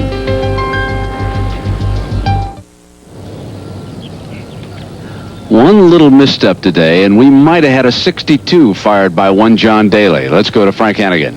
But who nevertheless is a very happy young man, no? I think you're pretty much right, Frank. Very happy. I think it's no doubt the best round I've played all year. I'm just excited that I got some confidence. I didn't have any confidence coming here, and it's just nice to shoot a good round like that. And you've been talking about maybe this kind of golf wasn't suited for your kind of approach to the game. It didn't look that way today. No, it's just last year I tried to fight the wind, and this year I'm letting the wind be my friend, and it's really helped a lot. The only bad shots I think I've really hit is just a couple of right to left bad hooks off the couple of tees, but other than that, it's just been working out great. How'd you play 14? I hit driver 1-iron to about 30 feet and 2-putted. How long would you say your 1-iron shot was to the middle of the green on that par 5 14th? We had 224 to the front. It's probably about 240, maybe 235. Why do you say this is your best round of the golf all day? You've had better scores someplace along the line, haven't you? Well, I just the conditions, not really used to the conditions, not used to the golf course. I just think it just makes me feel real good that I fought real hard and that I shot a 66 at the British Open. You shoot a 66 at PGA or Masters. It seems like a lot of guys do that, but for me to come here and be 3 under par for the tournament, it's just a great feeling. Been some pretty strong and interesting reactions in the galleries to you this week. How do you feel about it? Oh, it's like being at home. The people here are just wonderful. I'm just having a blast. They're rooting for me, and it's just, I think it just shows that maybe it's just the way golf is, and I love it. The people have been really polite and rooting me on, and it's just a great feeling. I think a lot of people are rooting you on. Have a big, big weekend, John. Thanks, Frank. Now we go to the 16th, and here is Scott Simpson. 167 yards for Scott. This ball is right at it.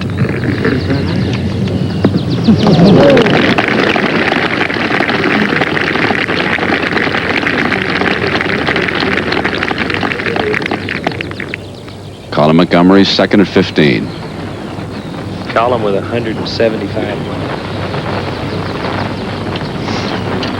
I think we're hearing some breakup from Jerry Pate right now. Colin playing to the flagstick on the right side today, playing downwind from 176 yards with a 6-iron.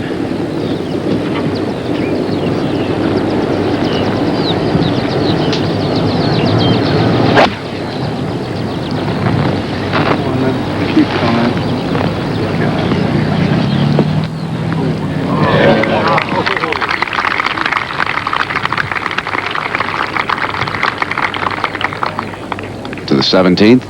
And now Corey Pavin here, Rossi. He's 198 yards to the hole. Has about, I'd say probably 187 or 188 to carry it up on the flat of the green. Let's go back to the 15th hole. We wait for Corey, and here comes Price's second. 165 with a 7-iron. Once again, you want to keep the ball left of the flagstick here. And as you can see, that nice slope takes it back down towards the hole.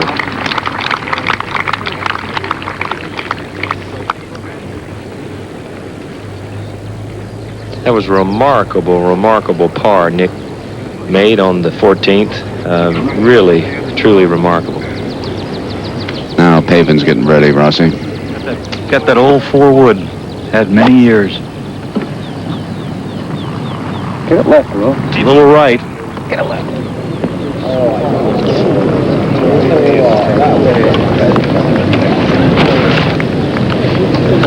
The hell, a lot will trickle away this week here at St. George's, won't it, Peter? Now let's go to Simpson here for this putt. 3.5 feet for Scott. Should go just a little left.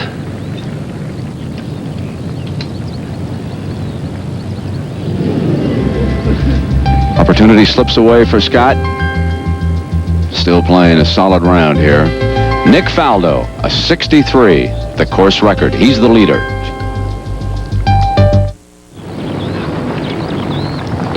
The projected cut here at the British Open is 3 over, and some celebrities right now stand at 4 over. Jack Nicklaus, Gary Player, Tom Watson, and Ian Baker Finch, all past Open champions. Also in that group, Chip Beck, Billy Andrade, Davis Love, and Colin Montgomery trying to battle his way back here with a few holes still to play. Another prominent American who figures to be missing over the weekend is John Cook, who chased Nick Faldo to that championship at Muirfield last year. Also at +5, Jeff Maggart, Ben Crenshaw, Lanny Watkins, and Sandy Lyle, who won here at St. George's the last time the Open was contested here back in '85. At +6, Jeff Sluman. At +7, Jim Gallagher, Marco Mira, Jose Maria Olazabal, Steve Pate. At +8, Jim McGovern. At +9, Brad Faxon. Unfortunately, all of those fine players are going to be missing. Now, sitting on the bubble right now, on +3 are Andrew McGee, Payne Stewart, Steve Elkington, Ian Woosnam, Tom Kite, and Fulton Allen.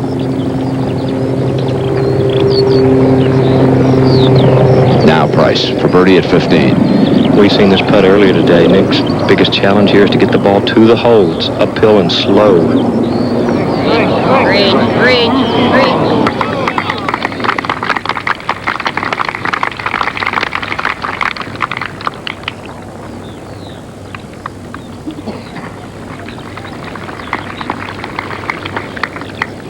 Third shot for Corey Pavin here at 17. Has a very thin lie, Brent. He's not going to fool around with any kind of a pitching club. He's just going to take his putter. Kind of hard to get the speed, but Corey's got a beautiful touch. Peter, one of our BBC colleagues said earlier this afternoon that some of the Americans were complaining about the bumps and the wind and conditions over here at the British Open. Your reaction to that? Well, I disagree completely. Everybody that I've talked to and in all the Opens that I've come over to play, the Americans are excited about being here.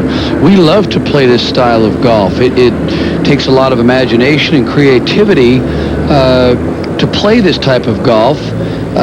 It almost seems like we've got a little Ryder Cup competition now between the BBC and our ABC broadcasters. A little nationalism in the broadcast booth, eh? But you don't hear Corey Pavin in particular complaining. We were out with him on the practice range, and he really enjoys it. He says it's different than what we normally play on the tour back in the United States, but that's the challenge of it. And certainly, goodness, playing with you and Jerry Pate the last few days, I know how much you fellows have enjoyed it. Well, we've enjoyed playing with you. We enjoy beating you. Yeah, I'm out a few dinners. All right, here's Pavin. He's got to come up that slope, let it drop down to the left. He's not too happy with that one, Peter. That was not too good. Well, the way he's been making 4 and 5 footers, Rossi, I would say he's going to walk away with a par. Tony Jacklin, Englishman, one-time winner here because he's a past champion. He's out there with Justin Leonard, the amateur champion from the United States, and he said Jacklin didn't have a lot of conversation for him yesterday, Peter, when we talked to Justin. Well, I know that Tony Jacklin's a proud champion. He's been a great player for many years, and he's struggled with his game quite a bit. He's had a lot of personal tragedy in the last 5 to 10 years, and I don't think he was happy with his pairing. I think he expected to be out with someone like Nicklaus or Gary Player, and he's got a couple of young players he's paired with, and he's not too conversational out there. Sandy Lyle.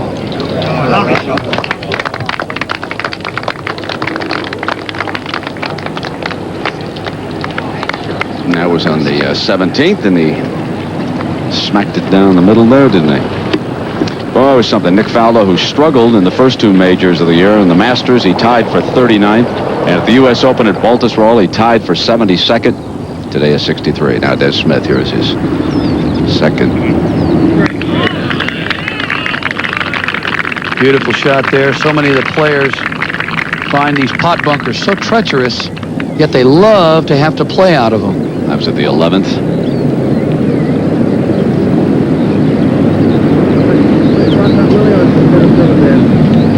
Look down at Howard Clark at 17. Howard had a loop, he says. Long birdie putt for Clark. Should break quite a bit to his right.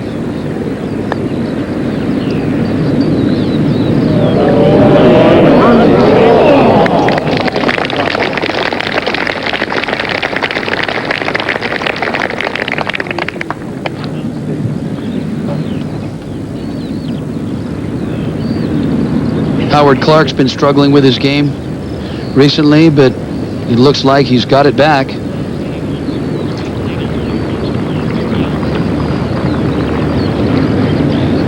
Well, it looks like the pairings tomorrow. Faldo is the leader,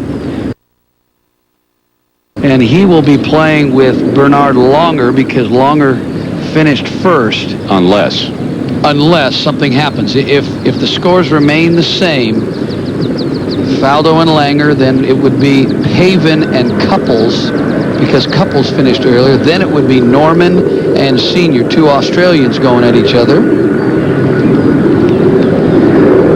But if Paven were to bogey here, it would be Fred Couples and the great Jurassic shark, Greg Norman.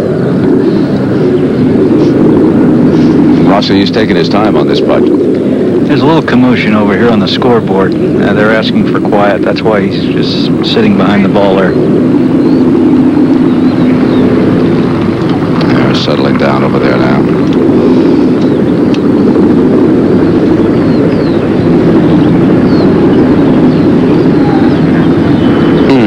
Just broke away.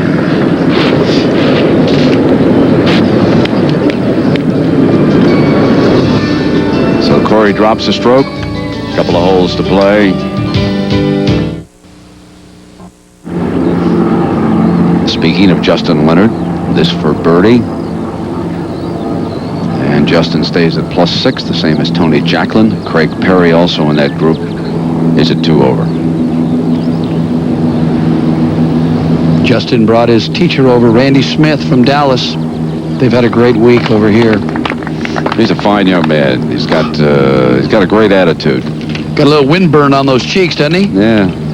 Either that or he's extremely upset with his score. Now this was on videotape. This was Nick Price on 16.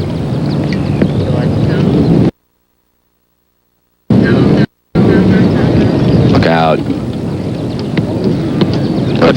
Did it roll down in or did it stay? He is not going to like that one. It did not go in the bunker, but he's going to have a tough pitch from the grass. Here's Smith for par at 11. Using the Langer method. Isn't it amazing that things in sport take a name like the Fosbury flop over the high jump? We've got the Langer putting grip now. Now let's go live to Price. He's taken out a wedge, and he needs to pitch this ball really on the face of the upslope of the green. The green is sloping, the first third towards him. Should he not get it up, it'll roll back in almost the same position. Tough shot. Ooh, we got it too hard. Really, Nick has just lost his concentration. You can feel it out here at this point.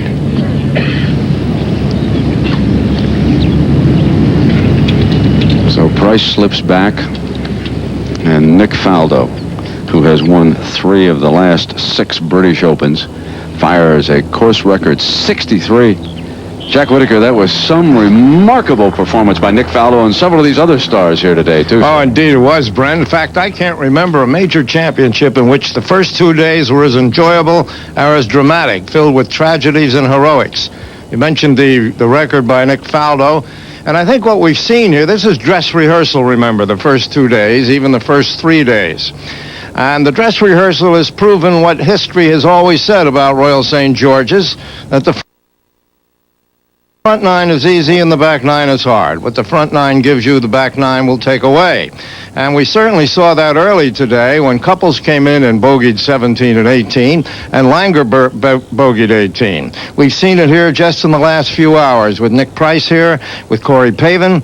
The only exception has been Nick Faldo, who came 3 under par on the back and has had the only birdie here at 18. So that's what we're going to look for on the weekend if this course and the weather can remember their lines. If the wind's from the same direction, it's going to be great cinema on Sunday afternoon on this back 9. And look at the leaderboard. That's 5,000 calories if it's won. Boy, it is rich. You've got everybody in the world you want to see here, and we hope you'll join us because you're going to see major championship golf at its very best here on these feisty golf links of Royal St. George's. Brent? Jack, thank you very much. Isn't it interesting that both the Masters and the British Opens seem to feature those sparkling leaderboards? It really is something, isn't it? Now, Corey Pavin on the tee.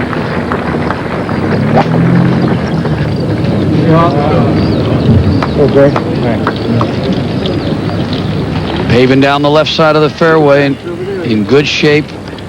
With that pin today, it opens it right up. Now, Price hoping to save par here at 16. You know, Nick's game today, he started hearing the roars of the Faldos and the Dalys and the Normans, and he just lost it here on the back 9 when he was back on 11, 12, and 13. Yeah, good point, Jerry. And we'll be right back at the British Open.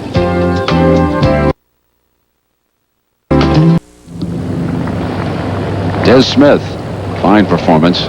Par 4, second shot on the 12th.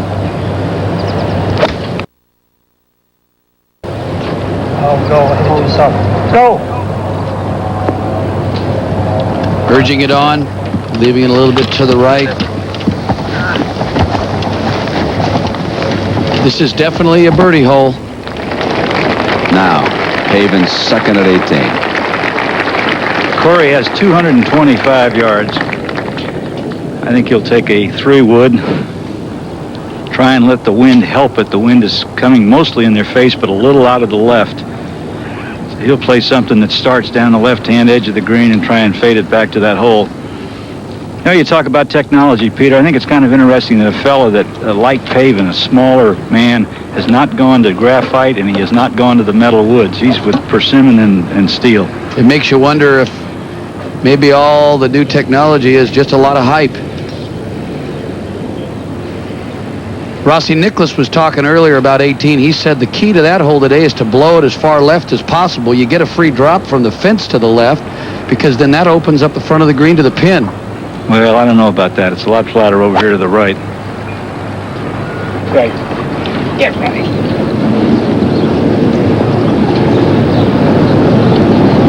Well, we've seen a lot of players there, but they've also got it up and down with ease today. Been only 12 birdies overall at 18, and with Justin Leonard, we mentioned a short time ago. Craig Perry, second now at 15 for Perry.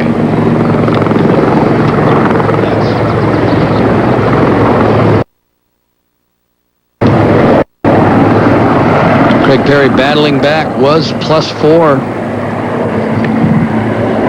Made a couple of late birdies.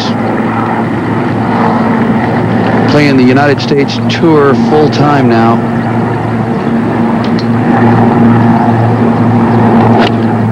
I should say the PGA Tour.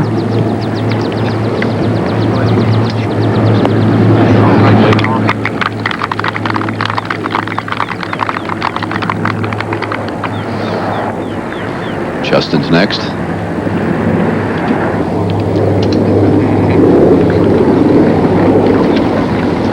These players went off at 3:10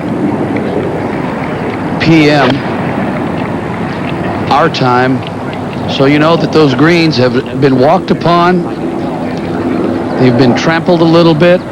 They've also grown so that they're not as quick as they were this morning. They've also dried out a little bit.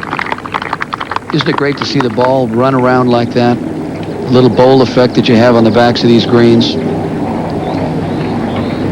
Now on the tee at 17. Here's Nick Price. This was earlier.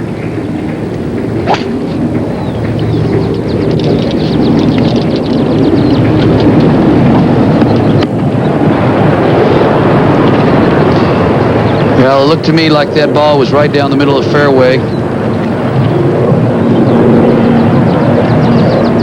Now the finishing hole here, the 18th. And Rossi, just to give you an idea of how this hole has played, there were 10 birdies there yesterday in the first round and only 2 today. The average score on the 18th today is 4.49, so it has been a toughie. Gil Morgan with a 68 today to finish -2, still in the hunt, in great shape. Christy O'Connor Jr., the former record holder at Royal St. George's, with a 64 until Nick Faldo clipped him today with a 63. Now here's Tom Kite. He's right there. He cannot afford to slip right now.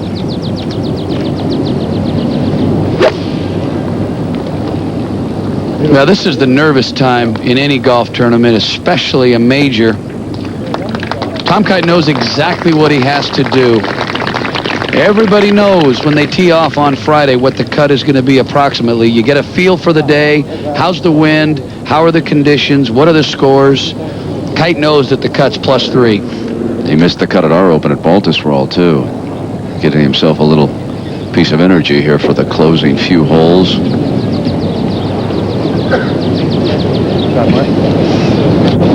And we come back to the finishing hole with Clark and Haven in this group.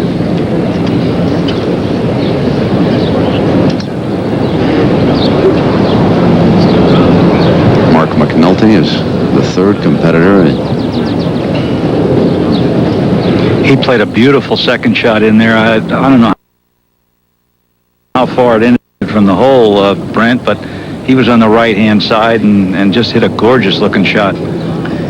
Peter, isn't it interesting? We walked a few holes with McNulty prior to the start of the championship, and we just didn't think he had his game oiled up, and he's made a fine performance. Mark McNulty is not a long hitter. He doesn't have a lot of club head speed at the ball. He's played in the States. He has not played very well there, hasn't been too successful, but he sure rips up the European and the South African circuits. You bet. Now it's Clark will go first. Clark had a little success playing in the States, Peter, when he tried. He did? He played all right over there.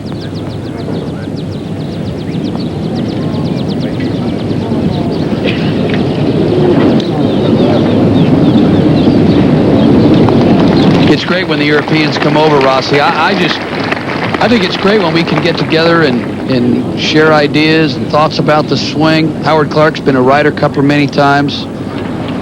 The more we can do that, I think the game prospers more. I couldn't agree more. Let's go back and take a look at Colin Montgomery. Second at 17, struggling to...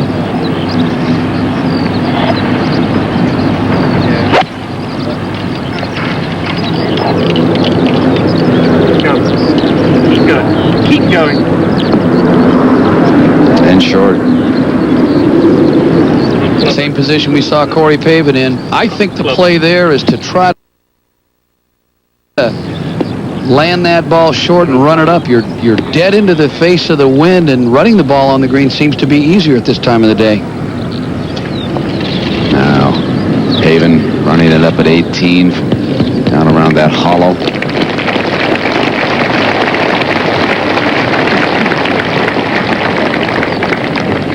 One.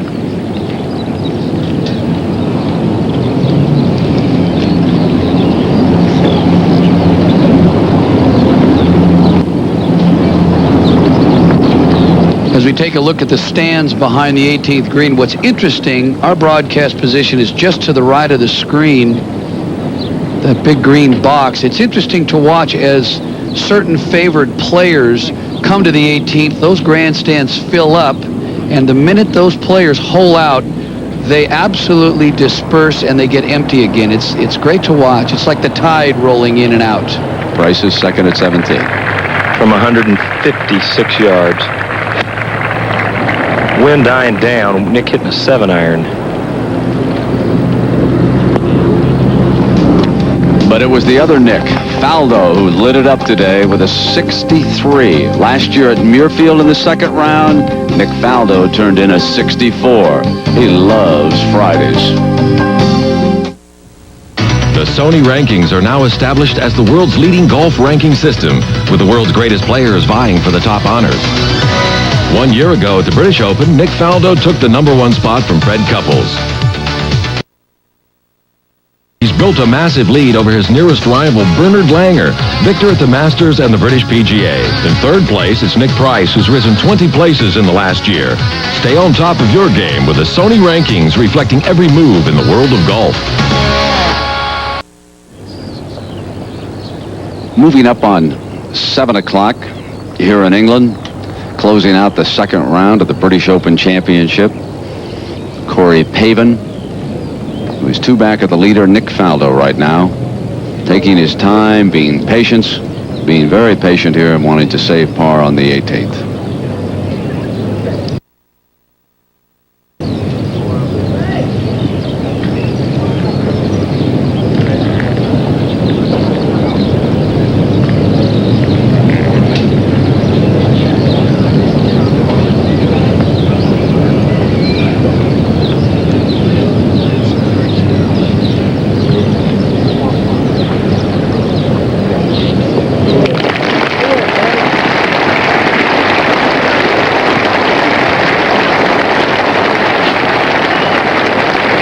That was Nicky Price's ball at 17.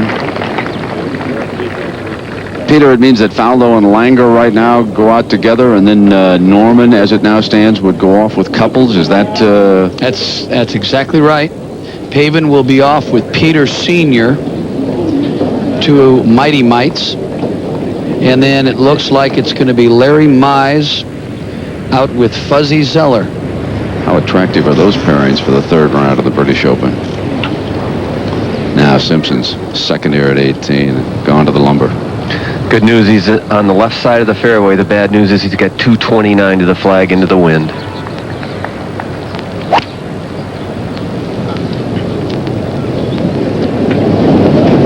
Oh, and that's not going to be a good spot there. That bunker's... That's a pot bunker that's left to the green, but quite a bit short of the front of the green. Also, he's got a long explosion coming to the back right of this green. Second shot, 13 for Des Smith. He could change the pairings tomorrow, couldn't he?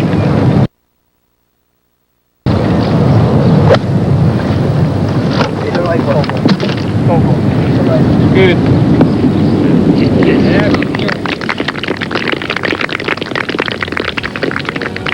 We'll take a break and come back. We're in Sandwich, England, south of London. Nick Faldo's the story today.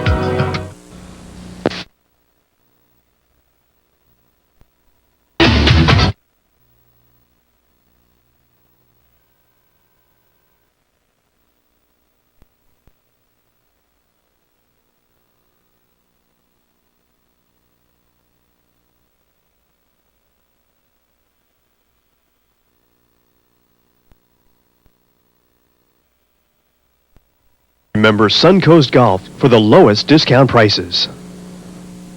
The Open Championship.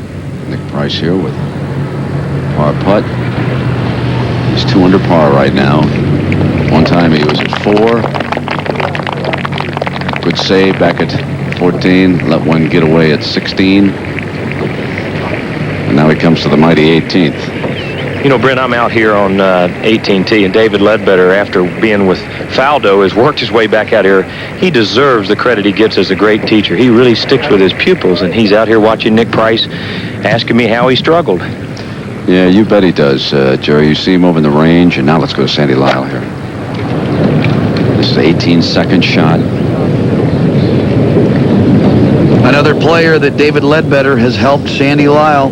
Sandy's taken a few tips that David has given him, has got him back to the top of his game. Well, yesterday it was Greg Norman who pitched one in at 14 amidst his string of 5 consecutive birdies. Today it was Faldo. Now the wind had picked up and it was blowing right in their face. And this is Faldo. From virtually the same spot as Greg Norman yesterday, with the same result.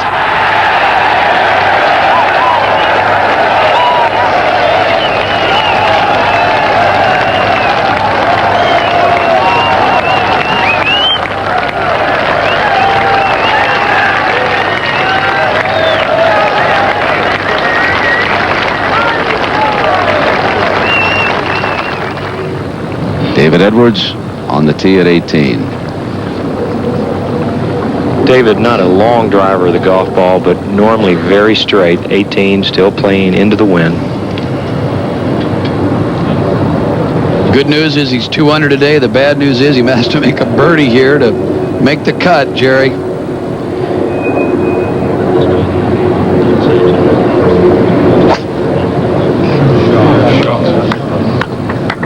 Down the left-hand side, nicely done.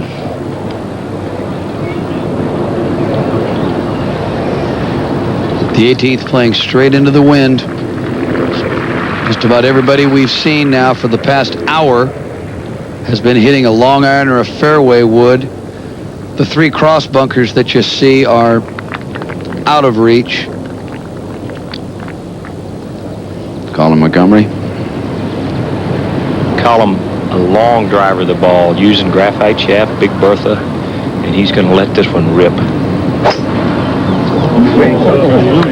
And did. Well, let's see if he can get over that mound that's in the middle of the fairway. Well, he's in the hollow. He's going to have trouble seeing the green from that position. Des Smith eyeing what he has here for a birdie at 13.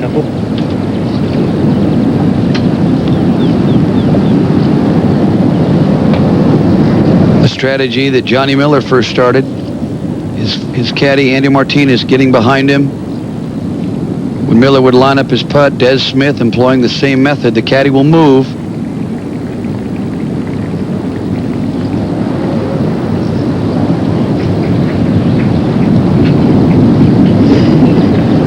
Didn't hit it, did he?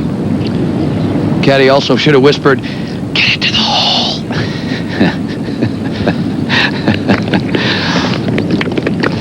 If you take a look at Des from a distance, when he looks up, you see a little of Don Meredith in that face. Now Price is on the tee at 18.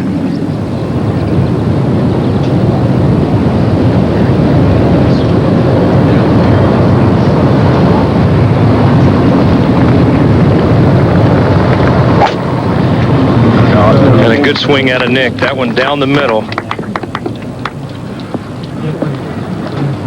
Ooh, that is big. That ball got right up on top of that little knoll. Well, Corey Pavin, 2 back of Nick Faldo, and let's go to Frank Hennigan. Corey Pavin, in a decade of British Opens, this was your best score, 66. Did it feel that good to you? It felt pretty good. I got off to a shaky start today, but I played probably the last 10, 11 holes, 12 holes very well today. And then it seemed that the bogey on 17, but then you held it together with a pretty good putt on 18. Yeah, it wasn't a putt I would really want. I didn't want a 5-footer on the last hole, but the last hole played very long. It had driver 3-wood. The chip was very difficult, and I'd seen it on TV a few times, and I knew it was fast over that ridge. So I just concentrated on the speed and hit it right up there pretty close. You've had a wonderful career, but no majors. You're conscious of that going into this weekend with a wonderful opportunity? I didn't know that. Thanks for telling me that, Frank. I appreciate that. Oh, I'm obviously aware that I've never won a major, and I'd certainly like to win a major, but if it comes, it comes. I'm not going to force it. I'm just going to go out and play, and hopefully keep playing the same way I have the previous 2 days. Thank you very much for coming by. We know you New York. Have a good weekend. Okay, thanks. Speaking of that, Tom Kite shed that label. And now let's check it. Smith at the 14th.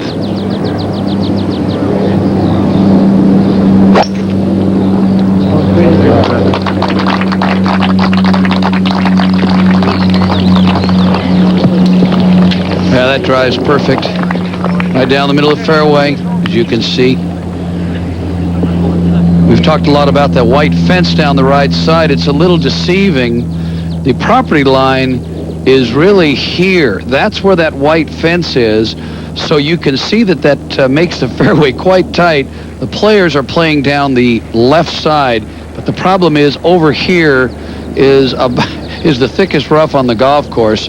The R&A knew that going in, so they made that tough. And we stay right here on the tee in the background, the old clubhouse of the Princess course. Now we've got Tom Kite. Here he is, second at 17.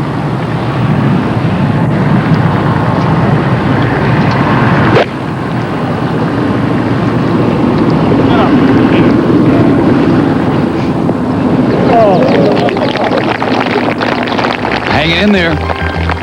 And here in Great Britain, they're asking, can Nick Faldo become the first Englishman since James Braid in 1905 and 06 to win back-to-back Open titles?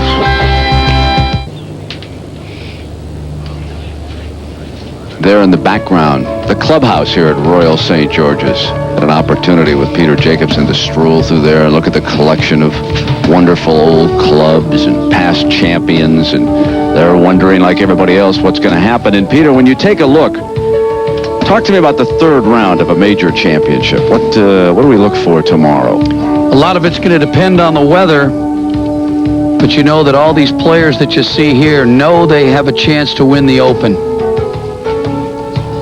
Anything can happen. But when I look at a leaderboard that's topped by a Nick Faldo, a Bernard Langer, a Greg Norman, Fred Couples, and Corey Pavin, I'm struck by the fact that these guys are the seasoned veterans, and I don't see them slipping. I don't see them stumbling on the weekend. They're here for a reason. These guys are the best players in the world. Players like Paul Azinger and Raymond Floyd, Sam Torrance having such a great run this season on the European Tour, won 3 times already. I'm not going to say 2 over is out of it, but that's 8 behind a strong player like Faldo. Yeah, it would be 10, wouldn't it? Now, those are the fellas who are on the bubble right now. If that's the cut line, and Tom Kite's still out there, cannot afford a mistake. Yeah, thank you. 8 and 2 is 10.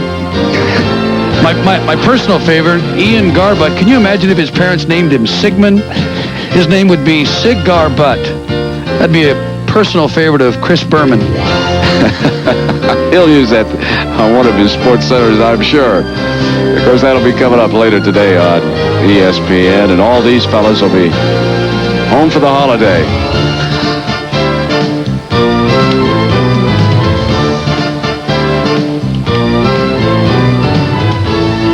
Sandy Lyle, who won here in '85, doesn't get a chance to come back and win for the second time. Jose Maria Olazabal, Marco Mira, Jimmy McGovern. The pub favorite, Jim McGovern. We're not going back to that pub tonight. All right. So a look at our scoreboard. And a reminder to join ABC Sports this weekend, because we're going to have complete coverage of the 122nd British Open Golf Championship. Tomorrow, third round coverage.